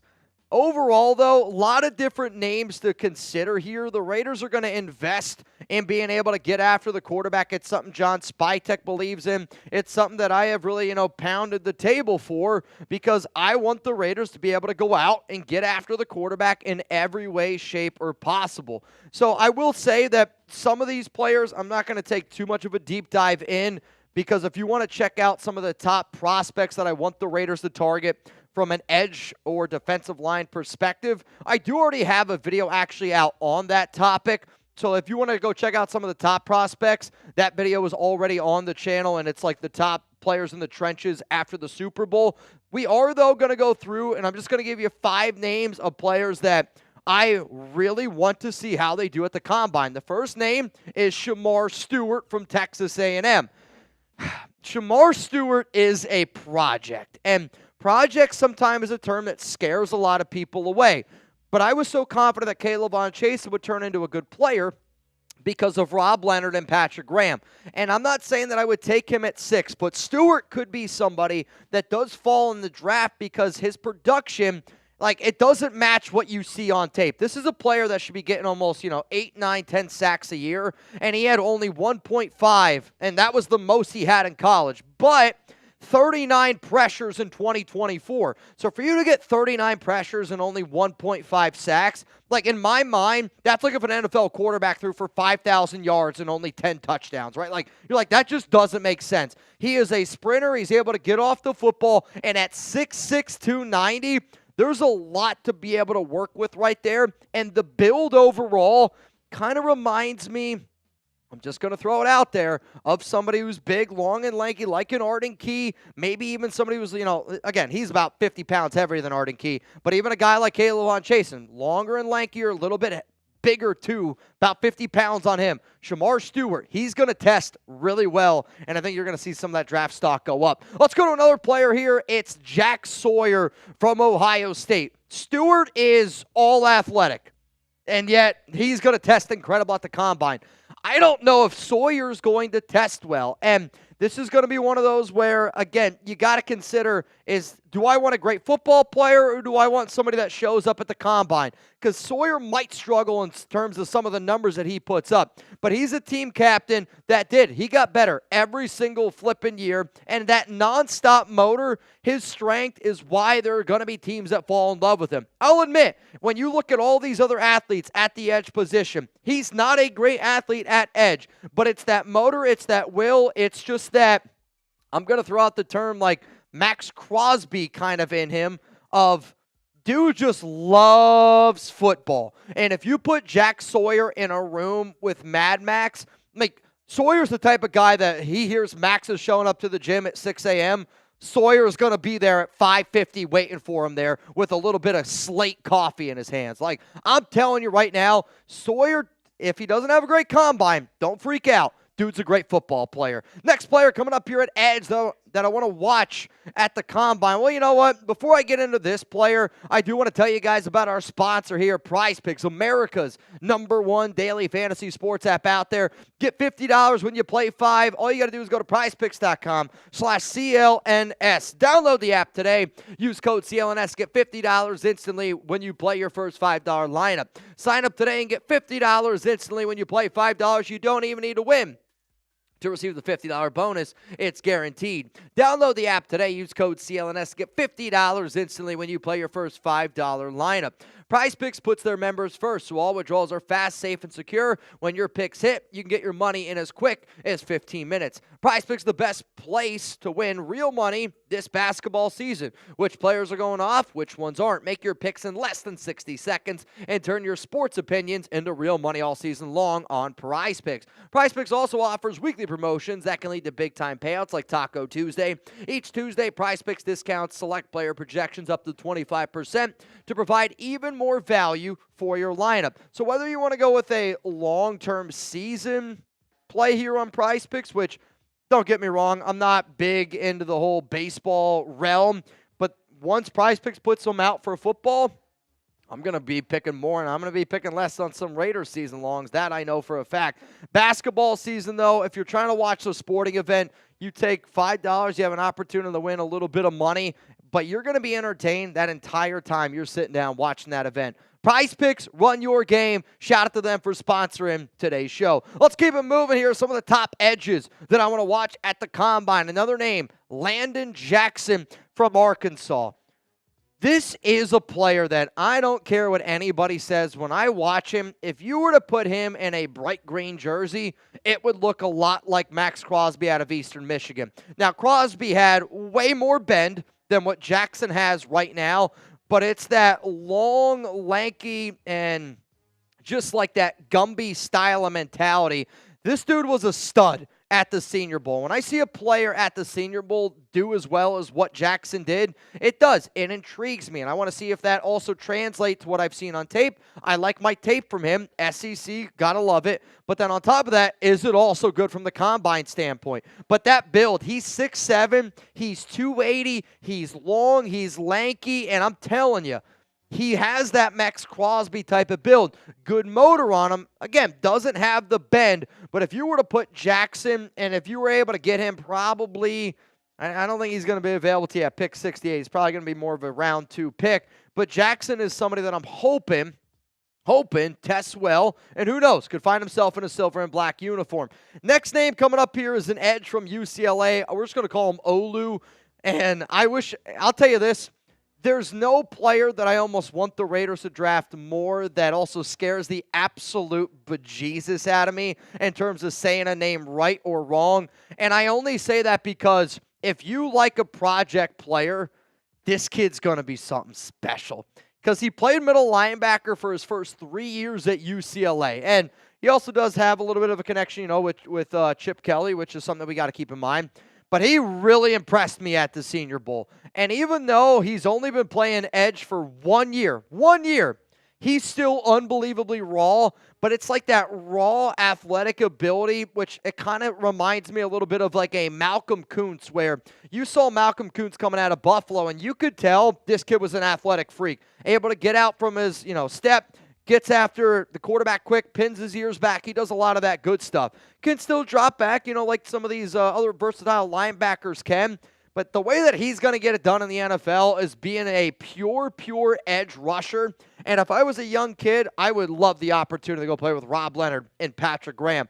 Let's go to another player that I think it's really important to watch at the Combine. And I will say this also, Olu, probably going to be there in round 3, might even be there in round 4. For Savion Jones, somebody else who I thought did really well at the Senior Bowl, and he showed that he can beat offensive guards and offensive tackles on tape. Like, I saw him beat a lot of OTs at LSU. At the Senior Bowl, one of the things that I loved was his ability, and it was almost like he was attacking offensive guards left and right. Right now, he wins with just raw moves. He could be a great project for Rob Leonard at the defensive end position, but at 6'6", 280, 40 tackles last season for the Tigers, this is going to be somebody who, if you can get him at pick like 107 in round 4, you're loving that value there. I don't think that he's going to get taken in the top, 3 rounds. Personally, I don't know if he's going to be a top 3 round type of player, but if you're able to get this guy on day 3, you'll love the value there in Savion Jones. So name an edge you're excited to watch at the NFL Combine. If you haven't been able to tell, we got a lot more names that we're going to have to dive into. And coming up next here on the show, we're going to be looking at some defensive tackles. And a lot of defensive tackles in this group as well. I don't remember the exact number from start to finish. I actually think it was, 40? I think it's like 41 overall defensive tackles. So there are a lot of names to go through. So here's what we're going to do again. I'll just give you my top 5 players, not top 5, just 5 players that I want you to look at. And they're not in any particular order right here. This is more of just I want you to be able to see every single name from every single school that is going to be at the Combine testing as a defensive tackle. Some of these players I'm sure you've already heard me talk about in NFL mock drafts, and more of these players I'm going to be able to bring in and do more deep dives on in the future, which is why I hope that you subscribe here to the Raiders Report for even more content. But at the end of the day, I have to be able to give you just some names to sit down and to watch. 41 total defensive tackle prospects, though, for the NFL Combine. All right, so the first name that we're going to be getting into here, and we're going to be breaking down on the show from top to bottom, and we're going to have some different names, though. I don't know if I even did any names. Did I? I got Reed in the background. He's talking to me a little bit. We are live here on the Raiders Report, and sometimes, I'm not going to lie, we run into a little bit of technical difficulties. I hope that you guys can still hear us here. Yeah. Ladies and gentlemen, we got him. We have to switch the name. All right, I don't know what that means. Damn, brutal. Oh, man, damn brutal. David's on 93, Nav, man, all hanging out with us today. Sometimes, shit happens, and I'm not going to even try to, get it confused with y'all. We just hit a little bit of a road snag in this next segment. We're about to get into the defensive tackle prospects, though, here in just a moment. Don't worry. We're about to get into them. It's going to blow your mind. Big Luck, in the meantime, says, hit that like button. We are at 299 likes. I think it's probably Chugs' fault. I think it was probably Chugs' fault. Coming up, the defensive tackles, as I promised. The first name, though, that I really want to look at, Mason Graham. And Mason Graham is a prospect that I actually don't know how people don't love the game that they see in Graham. He's somebody that's able to do a lot of different things for your defensive line, and he's maybe not somebody that's going to rack up the stat sheet, but the fact that this could be the player that the Raiders go with at number 6, I got to watch and I got to be intrigued for.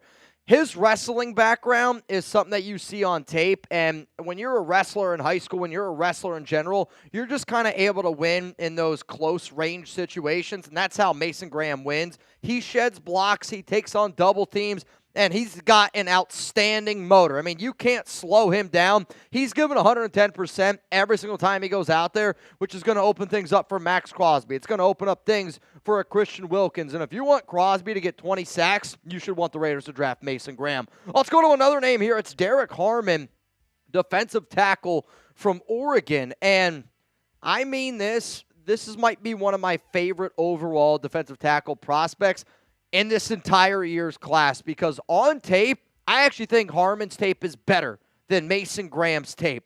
His lateral quickness, his ability to win with his strong hands it almost reminds me of like a boxer. Like, I actually wonder if Derek Harmon boxes because of how hard he hits people. And I mean, when he hits somebody, you're almost like, Jesus Christ, Derek, you're going to take the wind right out of his chest. But like, that's what he does, and he just is able to move people around. He's dominant in the run game. He's able to go out and get after the quarterback at 6'5", 320 pounds. I do wonder, and I think Mason Graham is this year's top defensive tackle. If Harmon goes out and crushes it, like I think he might at the Combine, I wonder if Harmon starts getting some of this top 15, top 10 type of love. I know DT is really, really deep, but Derek Harmon is an absolute freaking specimen. And he was able to put on some weight. Really, really fun player, though, overall. Let's go to the next name here on the Raiders Report at defensive tackle. And I like Harmon a lot. I like Mason Graham a lot. Both players definitely solid players. But both Harmon and Graham, you're going to have to take in the first round, which Graham, I get at 6.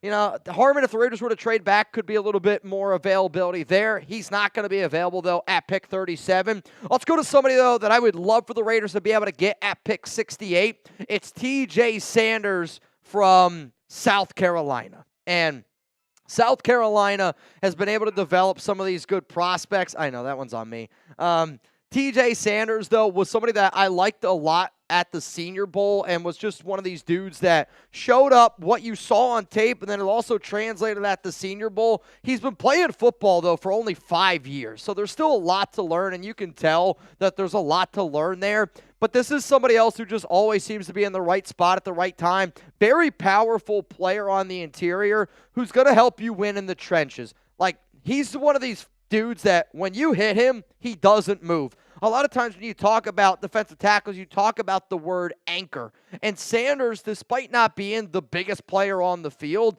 just seems to be able to put his cleats in the dirt and really just get in and be a solid anchor on the defensive line, which, you know, if it's 3rd down and 1, TJ Sanders is going to be there. 4th down and 1, TJ Sanders is going to be there. And at 6'4", 290, he plays way bigger. Like, when I watch TJ Sanders play at 6'4", 290, he almost plays bigger and stronger than a player that's way bigger than him that we're about to talk about coming up here in just a few moments from now. Let's go to another player from a small school. It's Darius Alexander from Toledo. And I can remember last year, I did a mock draft where I had Quinyon Mitchell in the 3rd round. I remember being like, this is never going to happen, but he's a small school, and I love the talent.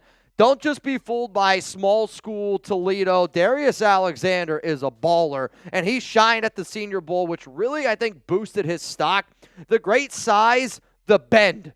Somebody who's this big and at a small school, I actually wonder at times like how players like Quinyon Mitchell and Darius Alexander end up at a school like Toledo, because his versatility at defensive tackle, and he's got some edge to him. And I know it's weird at 6'4", 310 pounds, but he's somebody where, like, if you want to copycat the Chiefs, and if you want to use your defensive tackle kind of the way Kansas City does with Chris Jones, where they're able to line him up, you know, right on the nose, or they're able to line him up in the gap, or able to line him up out there at edge, Darius Alexander, you could tell, has some of that experience in his past, and he gives you a lot of fun versatility next to Christian Wilkins.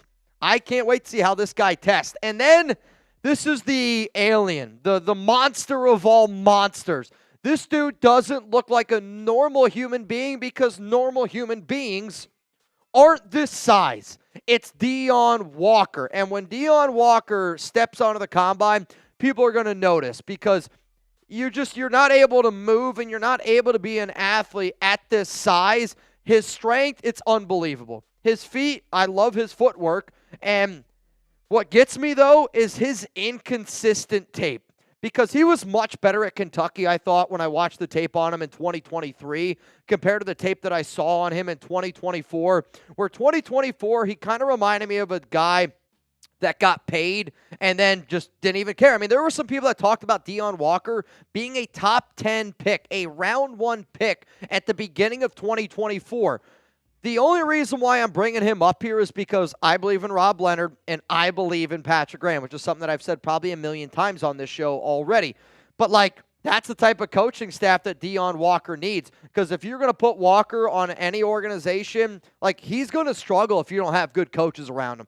I don't want to use the word lazy, but when you have as much to work with as what Walker does, and the inconsistencies in his tape, because when Walker shows up in some tape, you're like, this guy might be one of the better defensive tackles I've seen.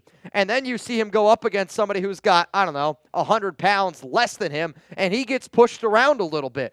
Walker is a he's a great athlete for his size. And I think because he's such a good athlete, there's going to be a lot of people that boost his draft stock up. If he's going in round 2, way too early for me. Deion Walker in end of round 3, round 4, because he is still such a project. But I mean this, you got to watch him because at that size, he's going to be fun to watch. So name a defensive tackle that you're excited to see at the NFL Combine. Let me know down below. And at this point, we should have a linebacker, an edge, and a defensive tackle that you're all going to be willing to watch, because I know this, a lot of different prospects, a lot of different information, and once the prospects go out there and they do their thing, I promise you more videos are going to be coming. So again, I'm doing this show today because these players are going to be testing on their on-field workouts on the 27th. The next video that I do like this is going to be around the DBs and tight ends, so we're going to be breaking down the safeties. We're going to be breaking down the tight end group. We're going to be breaking down the cornerback group. So if you want more videos around that, the QB video I've already done. That's already out on the channel. I put that out on Tuesday morning. So then we're going to do one that's wide receivers and running backs. And then I'm going to do one that's just only offensive guards and offensive tackles. So if you want to check out the quarterback video that I've already made, here is the thumbnail. This video is down in the comments. It's down in the description of today's show. I can't wait for the NFL Combine. And there's a lot of players that you need to watch. But I want you to check out certain names from this video and also from that video. All right, man, one more to go. A little bit of a bumpy road. But you know what? Sometimes shit happens. Yep.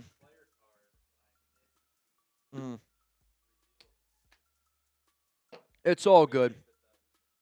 It's all good, man. All right, let's roll through some super chats here on the show, which we got a lot of super chats to be able to get to.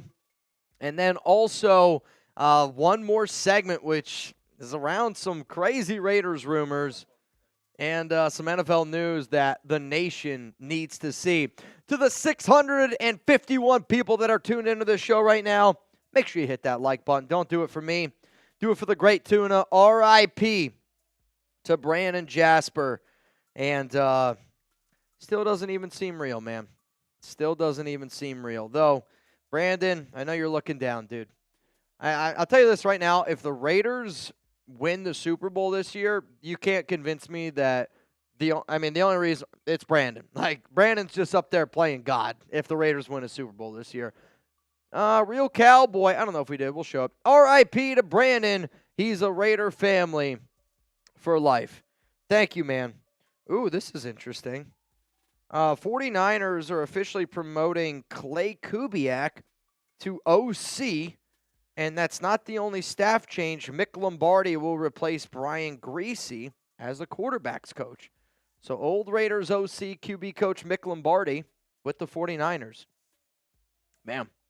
Pete, don't give interesting, though. I actually said the same thing, Nav, man, where I'm not going to, my boss, he actually wanted me to do a whole video, which, I appreciate when people give me ideas. He was like, you should do a whole video on how cheap the Raiders are for putting him in coach. And I was like, man, I hear you, because it's cheap and it's pretty lame. But if there's one person that doesn't really care, I think Pete Carroll honestly doesn't really care. But then also the Raiders have spent so much money already on their coaches this offseason, where I was like, they can't really say that they've been cheap because they haven't been cheap at all this offseason. Let's go to Dylan Erickson. Besides Ward and Sanders, which QB do you like the most with a year to develop? I do like this question a lot. If you told me only 1 year and I get only 1 year to develop that quarterback with Chip Kelly and this current regime, not named Cam Ward and Sanders, I'm going to go with Kyle McCord. Because to me, Jackson Dart needs multiple years. I would say at least 2. To me, Jalen Milroe needs multiple years. I would say at least 2. So because of that statement, I'll go with Kyle McCord because I think Kyle McCord's big arm, gunslinger mentality, able to spray the ball all around the field, does fit with what Chip Kelly's going to be able to do. But I would say Kyle McCord, and I would pick Kyle McCord over somebody even like Will Howard. But again, you're saying 1 year. I think Kyle McCord would be more ready in 1 year than somebody like a Jackson Dart, than a Jalen Milroe, though I do wonder if Dart's ability to run and Milroe's ability to run give McCord a little bit of a higher ceiling. Well, McCord's got a gunslinger mentality, but he also is very turnover prone, which I think could hurt him in the NFL. Real Cowboy, thoughts on potentially banning the tush push. I think it's dumb. Like, I'm not going to lie to you. And I think that this is one of those mentalities, and I get that football is an entertainment, and it is. The NFL is an entertainment. These guys are getting paid for entertainment, and watching the tush push is kind of a boring play. I mean, it is, right? I think, honestly, it's a boring play.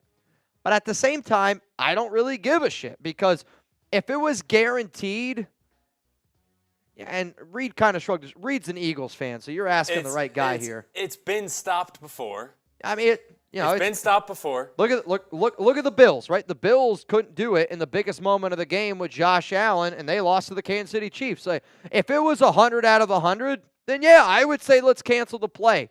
But if not every NFL team does it, and if not every NFL team's able to do it to perfection, then like I don't. The only rule change I would say to it is, which is basically what the whole rule is that you're not allowed to line up 2 guys behind the quarterback.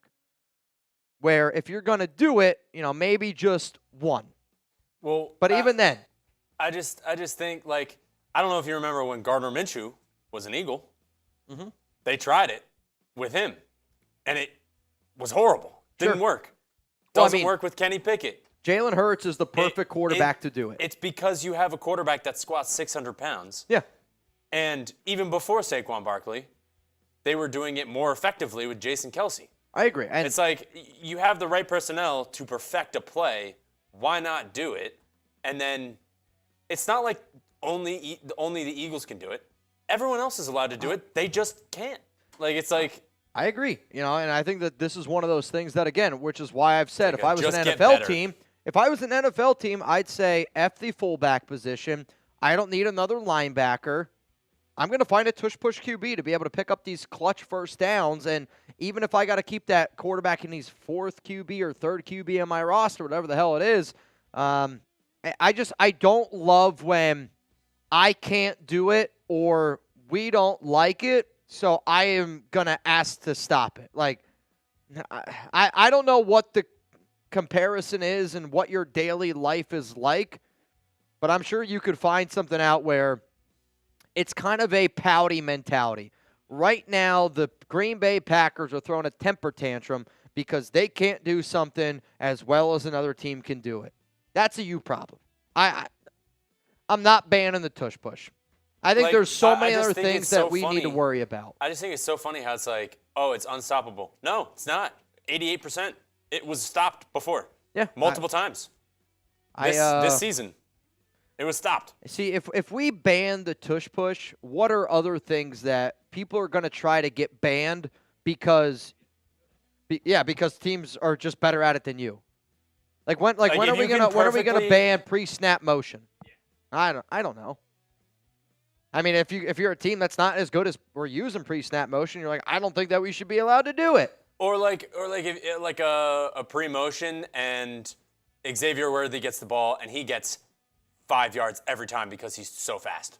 Or again, and I don't think you're gonna that ban that then. Well, and I don't think that this is going to happen, but, I bet you there was a time where people hated the idea of different, defensive packages where people were like, oh, you only can run a 4-3. Only a 4-3. And then somebody was like, you know what? I bet you in a passing situation, it'd be a lot smarter to drop back into nickel and to get some faster guys out on the field. I mean, that's the same exact idea to me. You can't ban it. Can't ban it. All right, let's go to Miguel. Finally feels like the last domino fell of the McDaniels disaster time for a new beginning with Pete. Listening to Pete Carroll talk and listening to, John Spytek talk today, I loved what I was hearing because I said this, and you can go back to the day that the Raiders hired John Spytek. Actually, I think I even said it before they hired Spytek, but I said that when I listen and talk to a lot of the people, that are close to Spytek, and his mindset of what it takes to build an NFL team. I said, and I don't remember which video it is. Somebody can go back and look. But I was like, that mentality that Spytek has of what it takes to be able to build a successful team in the NFL, I think the exact same thing. Let's go to the next one coming up here on the Raiders Report. We got a few more super chats to get to, and then at the very, very end of the show, we're going to get into the latest news and some juicy Raiders rumors. Hitstick, a.k.a. Mitch, you officially have a nickname. Congrats, Brandon would have laughed his ass off. You go, Hitstick. I don't know if I want to be called Hitstick. If you want to call me Hitstick now, man, I'm on board with it. But, when you were a kid and you were playing a football game, again, I haven't played actual, Madden football or NCAA football probably in 10 years since, college legitimately. But when I played when I was in high school or even middle school when I first got these video games, dude, that's all I did was hit stick. I don't even know how to tackle without using the hit stick. How many people know what the hit stick is? Type me down below. If you have no idea, that's okay. Jeremy Chugs, what's up, my man? R.I.P. to the great tuna. Yeah, Jeremy, also congratulations to you and Danny. 1 year, Jeremy and Danny have been married now. That's beautiful. But I can remember every single day, and I'm not kidding you, it was every time Tuna tuned in. It was always locals for personal content interactions. It was every time we did that. So this is before you. We also did a show on a platform called Locals, and it was kind of like Raiders Report only fans is how I would say it, where, we would do shows, and there'd sometimes be 10 people there, 20 people there, 5 people there, and Brandon would be there every time, and he would always talk about Locals, and, that's so long ago, but I wish you could have been here, Chugs. The other reason why, and I'm not going to do a Brandon Jasper, show today is because Jeremy's not here, and I know that you guys see me the most, but I think you guys have also seen Jeremy for so long, and obviously I'm not trying to speak on behalf of Brandon because that's impossible, but I think Brandon would want Jeremy. I would think he would want him to be here. And if Reed wants to pull up on Thursday and get crazy with us, shit, let's freaking get it going. Now, man, hit stick, best guess on quarterback. I would say Sanders is the #1 QB that they're looking to draft. Now I would say that it could be anybody from Cam Ward, which the fact that Spytek freaking said Cam Ward's name today, a day after a report that apparently the Raiders are going to look to try to trade up for Cam, that's interesting to me. Will Howard, we know the connection there with Chip Kelly. Kyle McCord is intriguing to me. The #1 quarterback that I would say right now that I don't think that the Raiders are going to draft, quite frankly, is almost Jackson Dart or even a Jalen Milroe. Again, that's just based off of what we heard today. But Matthew Stafford is a possibility. Aaron Rodgers is a possibility. Sam Darnold's a possibility. Justin Fields, Russell Wilson. Any quarterback in the draft is a possibility. And there's just so many different avenues that this team or organization could go. But I'm just going to stick to my guns and say that I believe the quarterback that has the best chance to be the Raiders starting quarterback in 2025, I'll go with my answer that I've been going with the past few days or past few weeks, is Sam Darnold. But I don't feel confident on that at all. Mitch, do you smell that? Yep, I do smell that. Raider! Run! Bang! Banging for John Scheffler. My brother John will represent in the next coming shows. Raider Ron, dude, the first ever member of Mount Raidermore, showing nothing but love to our guy, Brandon Jasper. R.I.P. to the great tuna. R.I.P. to the great tuna. Ron, it's all love, man. You know I love you.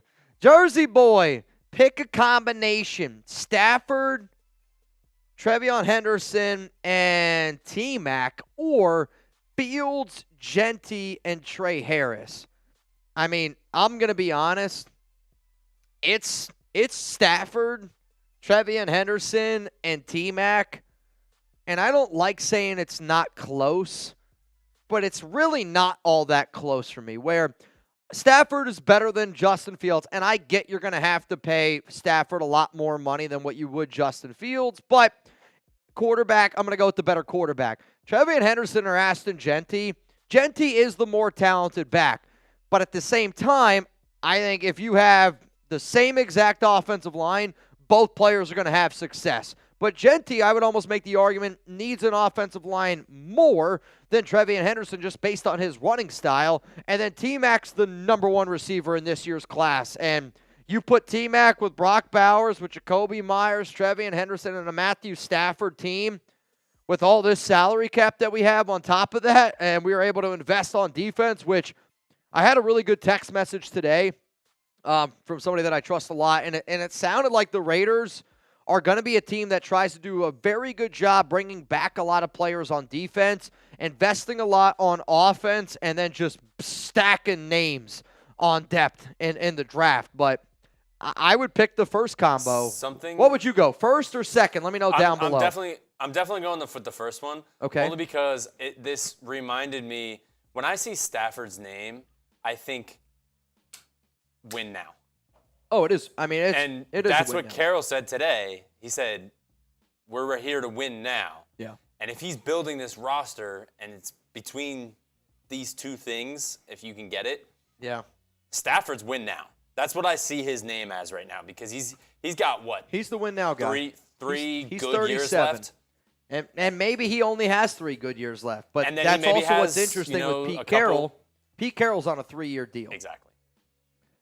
It's going to come down to the money. And I think Stafford's going to be $50 million a year, where, I think a lot of people are just assuming Justin Fields is going to be the super cheap quarterback. However, though, I mean, if Sam Darnold gets franchise tagged, or if Stafford stays with the Rams, I mean, there was a report today that Kirk Cousins is going to stay in Atlanta, right? Like, if the quarterback pool dwindles, and if the top QBs on the free agent market are Justin Fields and Russell Wilson, I think Fields is going to get a lot more money than what people anticipate, where Spytek has him at 6.4. I think PFF is projecting at 12. Some of the conversations that some of our guys have had at the NFL Combine, I don't know if you're going to get Fields for under 15 or 20 million. And that's a big number. I'm just telling you, though, like, these players and these stocks are going to go up, and Justin Fields' stock is going to go up, especially if some of these QBs, which we've heard time and time again, that this quarterback draft class is a little bit, lacking. I mean, that's what we've heard. That's just going to mean more money for Fields if less players are hitting that open market. So it's going to be fun, though. Noah, R.I.P. Tuna, one of the first ones that welcomed and made me comfortable to share and connect with the guys. Truly a real one, and has represented the nation. And, shout out to the Suavemente. And, Suave here was one of these guys where, I mean, Noah, how many days do you think did you talk to Brandon in the past, 3 to 4 months? I mean, Noah was always a part of those group chats. And I hope that nobody has to go through, what Brandon went through. And it was a slow process, right? Slow process. Brandon, was able to say a lot of goodbyes, was able to talk to a lot of people, but, thank you, Noah. Thank you to everybody from Mount Raidermore that talked to him every day, and I hope that if I'm ever in a situation where I'm dealing with a lot of stuff, I'm going to have a lot of people that are able to talk to me and able to help me get through the daily because, one thing that we take for granted a lot of times is health, especially when you are a healthy person right now. Like, I'm a young man. I'm 32 years old. We do a lot of crazy stuff on this show, and I try not to take that for granted. And, I've tried to make a conscious effort in 2025 to be a healthier person. And, we don't drink as much as we used to. We don't do some of the crazy shit that we used to as often because I am somebody that's going to get married, and I'm trying to be somebody that's consciously thinking about, me doing this for the long haul. But at the same time, you got to be able to live life to the fullest every single day. Brandon lived life to the fullest every day, but also know, thank you because I did see you talking to Brandon all the time, and that means a lot to me. Raider Ron, what do you got for me? Take a boot for the tuna to end the show. It's from Raider Ron, period. Oh, man. I don't want to put this on a deal. So you know what, Ron? Oh, man. For Raider Ron, he wants a boot. Ron, I'll do a boot for you at the end of the show, though, okay? It's going to be at the very, very, very end of the show. And for those that don't know, Ron literally gave me the idea to start Mount Raider more, and he's been doing a lot of crazy shit. And Rebel said, the GOAT has spoken. For those that don't know, if you've ever seen my leg tattoo, the RR, Ron said it could stand for Raiders Report, but it stands for Raider Ron. And Ron sent in one time, he still holds the record, largest Venmo in chat sports history.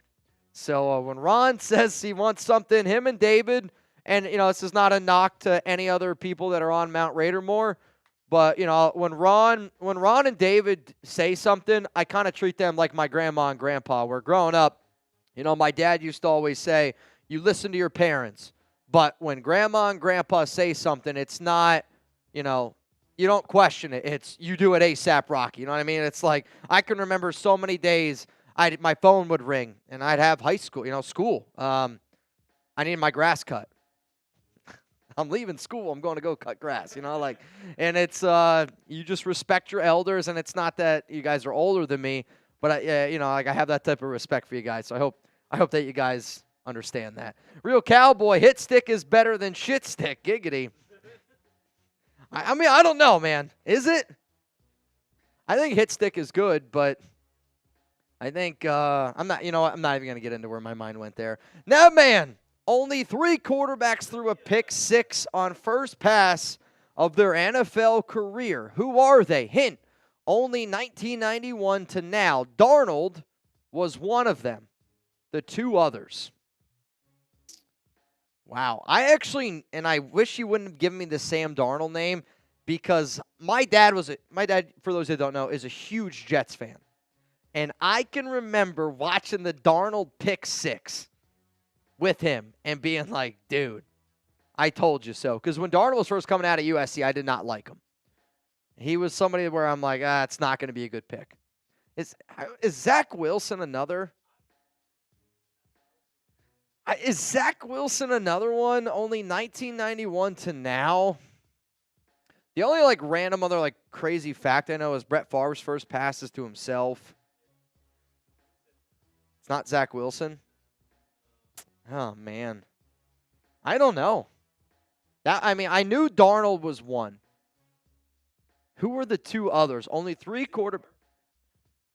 It's not Favre. Is it? I thought Favre's first pass was to himself. Was Favre's first pass a pick 6?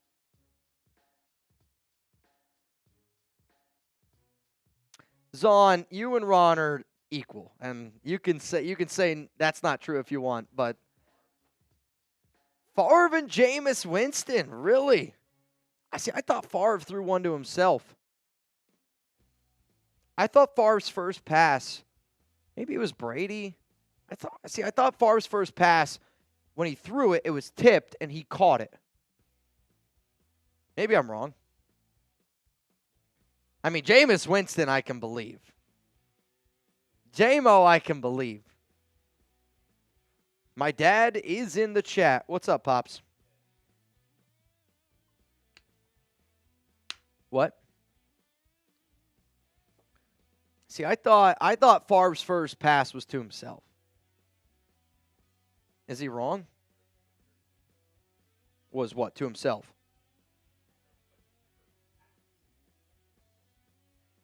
Oh. All right, so his first pass ever is pick 6, but his first ever completion is to himself. Brett Favre. Sure. Interesting. So I learned something new today. Shout out to Nabman. I like that one. I didn't. In my entire life, I always thought that Brett Favre's first pass was completion to himself. Now I learned his first completion was to himself. His first pass was a pick 6. I did not know that. Kind of embarrassed to say that I didn't know that. Favre was.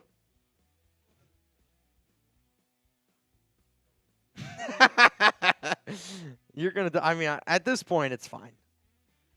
It's fine. Let's keep it moving. Let's go to the next one, which actually that is the last super chat here on the show. So here's what we're going to do. Next thing coming up on the show, let's talk about a rumor that came out today on February 25th that I can't even believe it came out and we're talking about it. But the source is a good source, says some interesting things. The Raiders really aren't connected to the report.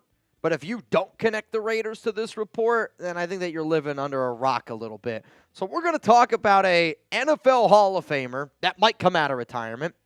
Then we're going to talk about a running back that I don't know if the Raiders are really eyeing in the draft. And then at the very end, the NFL news and no's from February 25th that the nation needs to see. You ready to go? Almost. Y'all ready to go?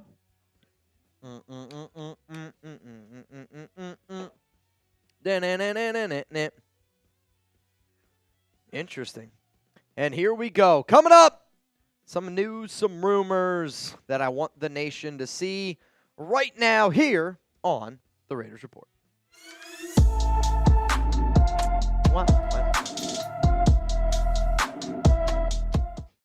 Coming up today here on the Raiders Report is Rob Gronkowski going to come out of retirement, and could he join the Las Vegas Raiders?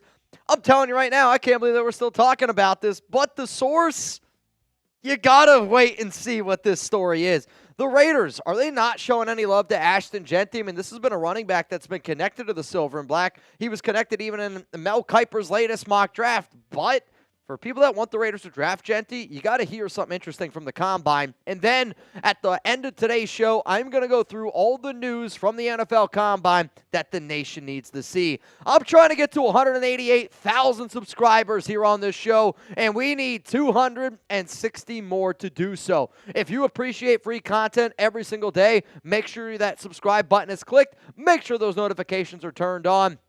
And if you haven't already, share this show with more Raiders fans. I'm trying to grow this family, and this week losing Brandon Jasper, man, it shows me that this is so much more than a YouTube channel. We are building a beautiful, beautiful community. To Brandon, RIP forever. To Kristen, Brandon's significant other, we always got your back. But I mean this. Let's keep growing this Raiders family. So if you haven't seen the latest on Rob Gronkowski, according to Cecil Lammey, who is a Broncos beat reporter, Gronk may want to return to the NFL. For those that do not remember, Gronk retired in 2019, but returned in 2020, where he ended up rejoining Tom Brady down in Tampa Bay. Here's the thing, though.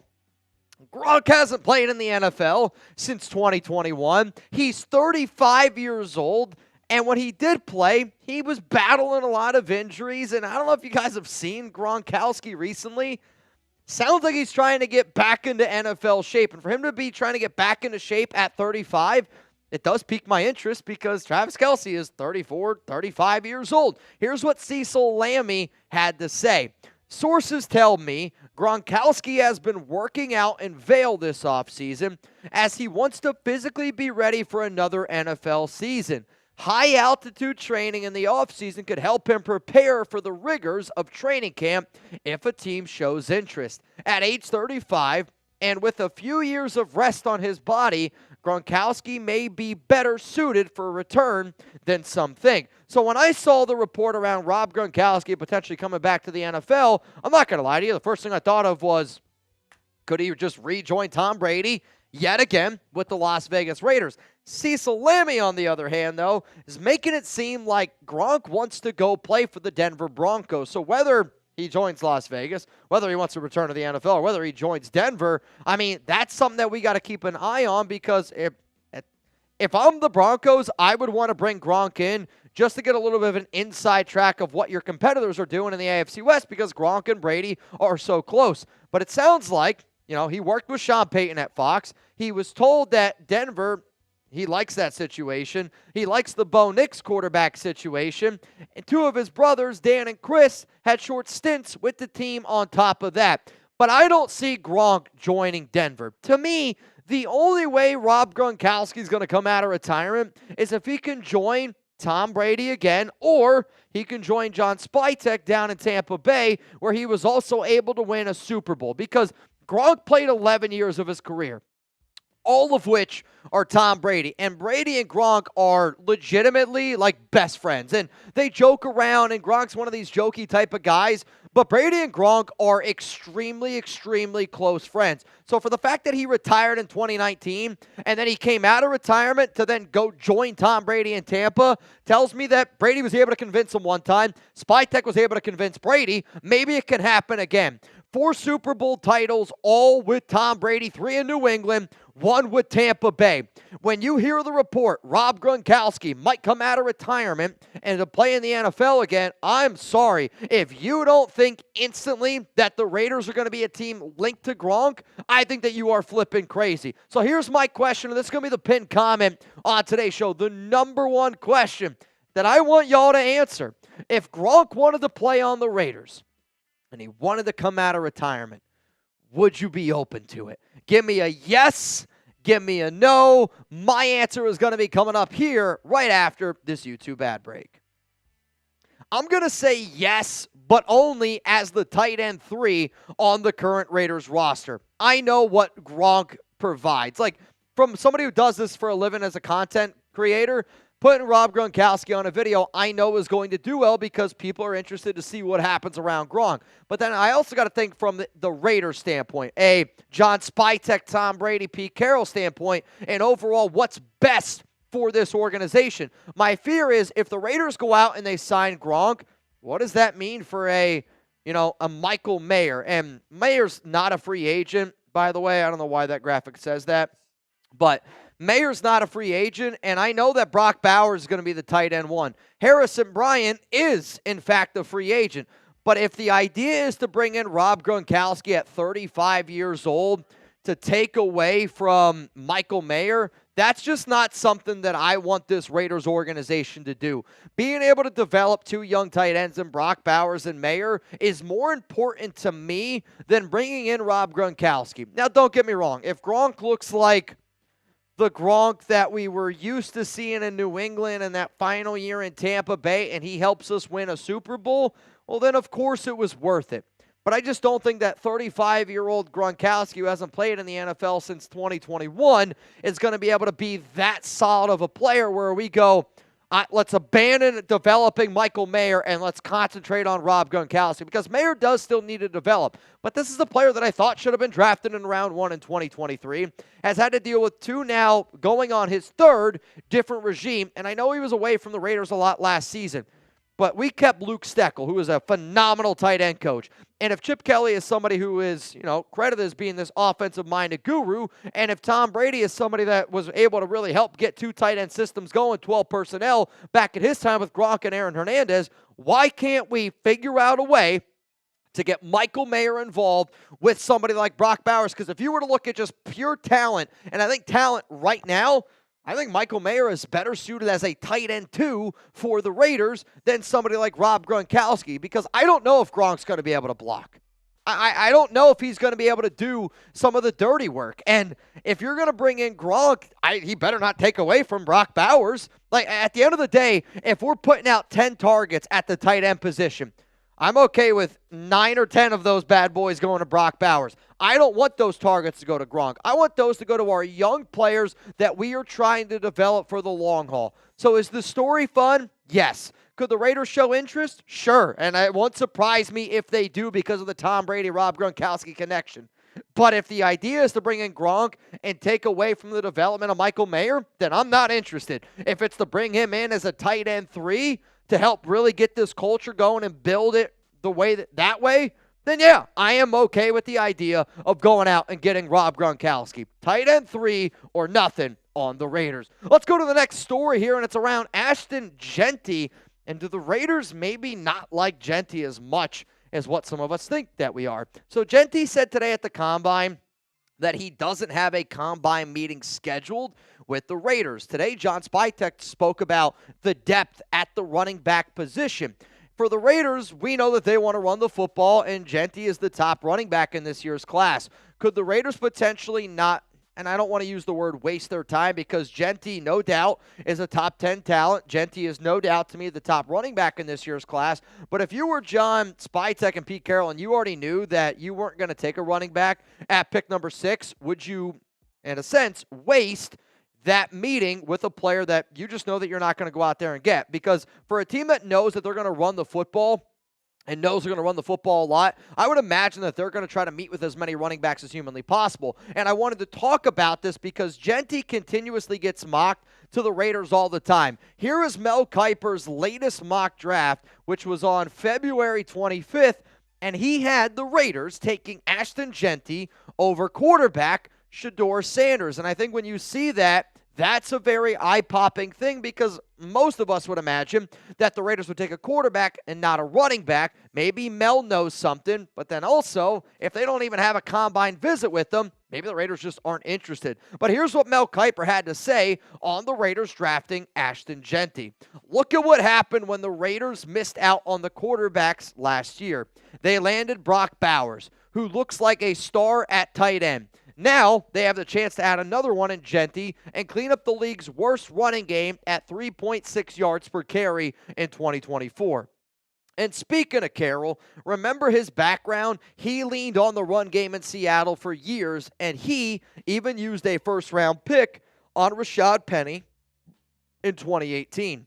Jeanty brings it all: speed, power, elusive, contact, balance, and vision. He ran for 2,601 yards this past season, and he can make a dent as a pass catcher on top of all that. Las Vegas can advance the offense by getting yet another elite playmaker into the fold and looking elsewhere for a more stable quarterback solution. So I know Jeanty is a name that gets thrown out there a lot, and I wanted to be able to talk about it because if the Raiders don't have a Combine meeting, maybe that means that they're not interested. Because I can remember last year when I sat up here on this show and I said the Raiders are meeting with Brock Bowers. And everybody was sitting here going, why are they meeting with Bowers? They already have Michael Mayer. Teams meet with players at the Combine that they are interested in. If the Raiders just go, I'm not interested in meeting Ashton Jeanty at all, that kind of makes me think that they're not interested in taking him at number 6. It's just a story to be able to look at, to be able to figure out as we continue to move forward of what the Silver and Black could do at pick number 6. Coming up next here on the show, let's get into the NFL news that you need to know from the Combine. Now, at the time that I'm recording this video, it is February 25th. For most of you that aren't watching this live, you are going to see this on the 26th. But I still wanted to be able to provide just some NFL news dump content that we're getting so much information at the Combine because our team is in Indy that I just wanted to share to you a lot of the NFL news that we are getting. Before I get to that, though, if anybody has ever considered themselves a real one, if anybody has ever considered themselves a Raiders Report OG, well, the Raiders Report was founded back in 2018, and we just celebrated our 7th birthday here on this show. If you love the Raiders Report and you want to get some swagger, go to chatsports.com/RO4L. That one stands for Real One for Life. We always say Raider Nation for life because it's a thing and it's a family. Here at Chat Sports, one of the things that I am the most proud of in my living existence is the company that we've been able to build here at Chat Sports, right? When I first started, we were 4 people. 4 people. Now, we've got 32 full-time employees, and we got a lot of people working hard where even on a day like Chugs can't make it in, We're able to get read. We're able to send people down to the NFL Combine. Why? Because we got a bunch of real ones that rock with all of our shows. And real one is a term that we use here at Chat Sports that just simply think about your family members. Think about your friends. If you had a flat tire, you pick up the phone and you call somebody. A real one shows up for you. Somebody who's not a real one doesn't show up. And I've seen the amount of real ones we've had today on this show for Brandon Jasper. Lot of real ones. So if you're a real one, chatsports.com/RO4L. That link's down in the comments and in the description of today's show if you want some Raiders Report swag. So here's some of the NFL news that happened today that I wanted to be able to share with you. Jonathan Allen, the Washington Commanders have granted him permission to seek a trade. If the Raiders wanted to trade for him, he's like 30-something years old, but it's going to cost you about $16 million you'd have to pay him, which for me personally, defensive tackle is really deep this year. I'm not interested. The Atlanta Falcons, they had a report that said that they are interested and that they plan on keeping Kirk Cousins as a backup quarterback, which has kind of gone against everything that has already been reported. Personally, I think Atlanta is just saying this because they don't want teams to just think that they're going to cut him. They still want a team to try to go out and trade for him, but I'm going to be honest, I'm not buying it. The Tennessee Titans have said that they have received trade calls for the number 1 pick.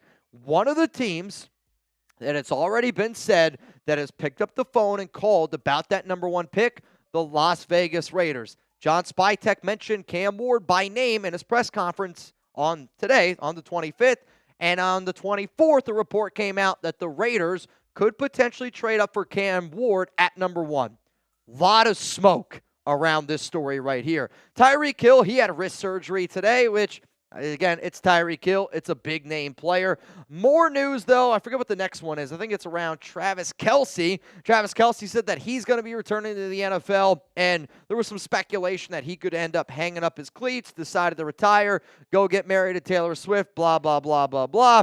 Sounds like Travis Kelce, though, is going to be coming back for another season, which, again, Travis Kelce is the same age as Rob Gronkowski. Minnesota is still talking to Sam Darnold, and there is a chance that they give him that franchise tag, which if they do, that means the Raiders have to trade 2 first-round picks for him. Not going to happen. If the Minnesota Vikings tag Sam Darnold, keep an eye out for J.J. McCarthy, but then also some of these other QBs on the open market, like a Justin Fields, that price tag is going to go up. Khalil Shakir ended up signing the 4-year, $60 million extension, and if I'm somebody like Jacoby Myers, the reason why I bring this up is because if I'm Jacoby, again, different style of player, but if Khalil Shakir is out here getting about $15 million a year, I think Jacoby Myers is also going to be in that $15 to $18 million a year. He's got $0 million remaining on his contract, and he would be interested in getting a new deal.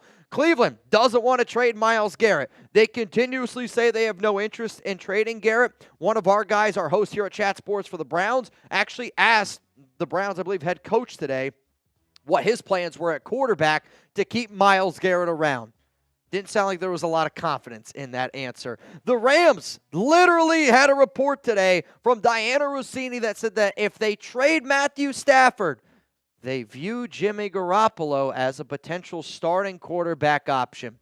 Sean McVay, go ahead. I dare you. I dare you, because if you want to prove that you are the best head coach in the NFL, you can win football games with Jimmy G, because I watched Jimmy G play. You ain't winning many games with Jimmy G. The final thing is this. Jamar Chase is going to get a big payday. And it was reported today by, I forget who it was on the Cincinnati Bengals exactly, but I believe it was the director of player personnel for the Bengals, said that they are working right now to make Jamar Chase the highest paid player that's not a quarterback in the NFL, which is going to surpass $35 million per year for Justin Jefferson. I think Jamar Chase is going to be in this $37 to $38 million range, which, you know, I kind of laugh for Cincinnati because they were unable to win with Joe Burrow, Jamar Chase on a cheaper contract, T. Higgins on a cheaper contract. And now they're going to try to go out and bring both these guys back and then have even maybe less to pay that defense that was already bad. That was the big NFL news that I saw today on February 25th. Again, crazy around Gronk. We'll see what's happening around Jeanty. But for more news around the NFL from the Combine and more Raiders content, make sure you're subscribed for videos every single day. All right, man, that is the last segment that we have on tap for this live program. So the way that this is going to go is this. I'm going to roll through the supers. Once we get through all the super chats, all the questions, I got to do a boot for Raider Ron and for Brandon Jasper. Noah, shout out to David Zahn, the brother. He's a great dude. People don't realize how good of a dude David Zahn is. And, you know, David's one of these guys that he's a crazy SOB, and anybody that's ever met David knows that. But there's not many people that are a real one where I know for a fact if I call David right now, he's like, let me know when and where, and he's there. And Noah, I think you know that as well. Raider War Report. Al Davis was notorious for not interviewing players he drafted, never gave teams an upper hand. Sure. I also think, though, back then, the way that teams do things is just so much different. And just the way that, like, all the new information that we have now. I hear you. Like, and Al Davis is the GOAT for a reason, but it's tough because it's like so long ago. Yeah, you can play that game of like, oh, yeah, we're not going to interview him. Well, that also means if you want to take him, you're not interviewing him. Like, an interview is very, very important to get to know who the player is that you're about to draft. And I think for a team that's like the Raiders, where, again, Al wanted guys that were obviously trying to win, and I'm not taking that away. But for the Raiders, you hear John Spytek and Pete Carroll say over and over and over again, you know, that they want guys that love football, that they want, you know, good culture fits, that they're trying to build something. I think that the first player that they draft, they're going to have a meeting with him. And don't get me wrong, I know Jeanty loves football, and one of the things that I saw from Jeanty that I loved was at the Heisman ceremony. You know, you got all these other players, and I don't mind players, you know, wanting to wear designer clothes. They're trying to flex. They're on a big-time spotlight. I get it. But there's a part of me that loved the fact that Jeanty just wore Boise State stuff because he represented his entire program. He represented the name on the front instead of trying to act flashy in the back. I hear you where Jeanty, I know, is one of these football guys, and Al, I think, would have loved a player like Jeanty. But at the same time, for this organization, I think there is a little bit of risk involved in you not interviewing or sitting down and talking to a player. Now, don't get me wrong. Combine meetings are one thing, and then top 30 visits are a total other thing. Like, if they don't meet at the Combine, but they have a top 30 visit with Jeanty, you know, then that whole argument that we're talking about goes right out the window. But I just think that they're going to sit down and they're going to interview and talk to the people that they want to bring in this room. Now, man, what's up, man? You're good, bro. I am a firm believer on winning and performing in meaningful college games in the draft. Jeanty looked like shit in one game. Penn State, Boise State. Name a Pro Bowler in the NFL from Boise State ever. A Pro Bowler. I mean, some of the names that pop in my head right away. Is Alexander Madison ever a Pro Bowler? Because I know he was a running back at Boise. I mean, Kellen Moore is the only QB I can think of ever from Boise. The problem with what you're saying here, though, Navman, is if you watch that game, I don't want to hear Ashton Jeanty had a bad game. What you should look at that game is Penn State's going 9-8 guys in the box, forcing Boise to throw the football, and Jeanty's got to break 2 or 3 tackles before he even gets to the line of scrimmage. And he still had over 100 yards. I say he still had, I think it was about 120 yards. And I get it, that tape in that game's not great. But, you know, I mean, this would be people that were saying Josh Jacobs was a bad running back after that year in 2023 with the Raiders. Problem was he was just facing, I mean, Jacobs definitely took a step back, don't get me wrong. But when you're facing 8 or 9 guys in the box and everybody's just going, all right, you're the only player that we're going to try to stop, it can happen from time to time. I would look at the talent of the player alone. And, dude, he's the top 10 running back right now in the NFL. And the fact that he has all these things that he can do, and he can do them very, very well. Oh, I can get it. Yeah, that's something. Yeah, Happy Dad's fine. Yeah, Happy Dad's fine. I actually don't like this from you, Nab, man. I'm not gonna lie. I don't like it. And I have been somebody that has said that I wouldn't draft Jeanty if the Raiders don't invest in their offensive line. But if the Raiders, let's say, go out and they sign a Justin Fields and they just upgrade at the offensive line, one player after another. Yeah, you know what? Let's do it out of the Chugs pimp boot. Yeah, let's do it out of the Chugs pimp boot. and they just upgrade on the O-line, one player after another, then I think Jeanty is a lot more of an intriguing prospect. But, again, Jeanty at 6 or Trevion Henderson at 68. I think and my idea of how good NFL teams are built, I think Trevion Henderson at pick 68 is the better value there than somebody like Ashton Jeanty. But we'll see. Peteman Jones says Luka for 45 tonight, Mitch. I can't wait to watch that game. In fact, Alex, she messaged me. She's like, we're watching Luka tonight, right? And I'm like, oh, my God, yeah, we were going to watch the Mavs and Luka game. I mean, we're going to be rooting for Luka. You know, the Mavs were a team that, again, like growing up, I never really had a favorite basketball team. Legitimately, the only team that I grew up watching when I was a kid was the New York Mets. You know, football-wise, it was only fantasy football. Basketball-wise, we watched the Knicks from time to time, but, like, never really liked a favorite, like, team. I rooted for players where I followed LeBron James's career a long time, and I still root for LeBron. Luka was one of those dudes down here in Dallas where he was just more important than anybody from the city. And when they moved on from him, it kind of made me hate, like, I kind of hate the Mavs now. Like, I'm not going to lie. I always rooted for the Mavs. I rooted for the Stars. I root for the Rangers because I live in the city of Dallas, and just the city's a lot better. I don't root for the Cowboys. That I can promise you. I root for the Cowboys' downfall. That makes this city a lot more fun, if anything. But, like, certain other sports teams, I root for them just because it makes the city that I live in a lot more entertaining. I don't root for the Mavs anymore. I think what they did to the entire city and Luka, I think just goes to show that some organizations stay bad for a very long time. Nabman, love Jeanty, but not at 6. I feel that. Yeah, honestly, man, I kind of feel that. Sure, I mean, if you trade back, then that's an opportunity. But still, even if the Raiders trade back, like, I just love the running back depth so much in this year's class, especially in potentially round 3, where you have 2 picks. All right, y'all. Raider Ron wanted a boot for the great Brandon Jasper, so here's what we're going to do. I want y'all to spam Tuna. I want y'all to spam Brandon. I want you to spam Jasper. I want you to spam BJ. The Raiders Report lost a real one today. He is a member of Mount Raidermore, and he will forever be a member of Mount Raidermore. I know Brandon has donated more jerseys than almost anybody on this channel. We do Tune O'Clock because Brandon was always somebody that wanted to get the party going and always did his best to put a smile on my face, Chugs' face, Reed's face, Raider Ron's face, everybody's face every time he stepped onto a show. Found out today that our brother, man, really unfortunately passed away. We will do a special dedicated Brandon show later on, that I can promise you. But, you know,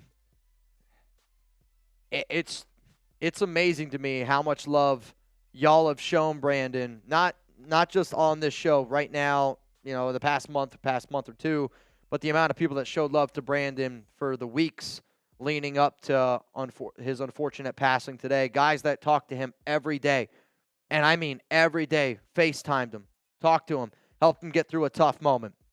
Ron, Nabman, you know, Zon, I know you guys talked to him, Santana, Trivan, the entire Mount Raidermore crew. You know, what you guys did for Brandon, he's definitely smiling down and looking at all y'all right now. There's no doubt about it. You know what? Nabman, I hope you don't mind, but this one, I'm doing it for Brandon. Brandon Jasper! Bang! I mean it. Every bang that we do on our next Thursday show, I'm yelling Tuna. I'm yelling Brandon. We're going to play a lot of Tuna Clock on this Thursday's episode. So make sure you're pulling up, man. We're going to get crazy. We're going to get wet and wild. And then Nabman, once you talk to Kristen a little bit more, literally, I mean, Nabman told me today that Kristen told him that Brandon told her that he wants to donate all of his Raider stuff back to the nation. And we're going to be able to get all of his Raider stuff. And there's so much of it we're going to be able to give it back to the nation, and there's going to be a show that we do, and I don't know what it's going to be yet. I still got to talk to, Navman. Kristen's going to be a big part of that conversation, but there's going to be a show where we're going to raise a lot of money, and we're going to donate that money to a cause, and it's going to be a charity of somebody's choosing. It's probably going to be a charity of Kristen, whoever ends up choosing it. Maybe it's going to be cancer research. I would love to be able to do it for St. Baldrick's, which is a thing that I'm very, very passionate about. Growing up, I used to do something every single year. It was called the Relay for Life. I don't know if anybody's ever done that, where you walk to raise money for cancer. But I don't know when that show is going to be. But when it does, man, I hope that you guys pull up and you show nothing. You show nothing but love to Brandon. So, all right, y'all. I'm going to take down this boot, and then I'm going to jet on out of here. The next time you're going to see me is going to be on Thursday, 4 p.m. Eastern time. We'll go through and we'll do our normal Raiders Report show like we always do. And then that last hour, we're not going to do we're going to do a happy hour, but we're going to do an hour-long tuna clock. Hour-long tuna clock. There's going to be some banging. There's going to be a lot of shots, a lot of drinking. But, Brandon, I love you, man. Dude. That was tough today, man. That was tough today. All right. Ron, Zon, to the great tuna, this one's for you.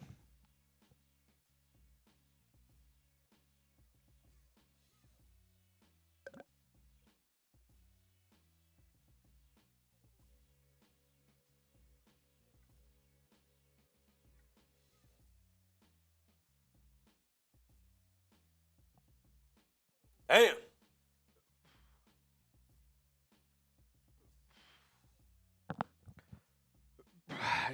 Man, that boot was like, you're taking forever. It's used to chugs. It's used to chugs or even colon. They just inhale it, man. Ron, you get what you want, man. Raider Prime, what's going on, dude? R.I.P. to Tuna. Say we draft Cam. Would he start right away? Yes. To me, the only quarterback that the Raiders would start right away is Cam Ward. And I don't think that there's another quarterback in this year's draft that you would start right away. And to me, the only way that you're going to get Cam is if you trade up for him. And it's not going to cost you nearly as much as what I originally thought. I mean, I talked to a source, and I did a show on it. I think it was Monday. Or I don't know, Sunday. I forget what day it was. But it was like a first, a second, and a fifth might be enough to go all the way up to number one, which because this is such a lower price tag year and the Titans are a team that want to get more draft capital, they're a team that wants to get more, I think that they're going to be a lot more willing to potentially trade out of that pick. What up, Suave?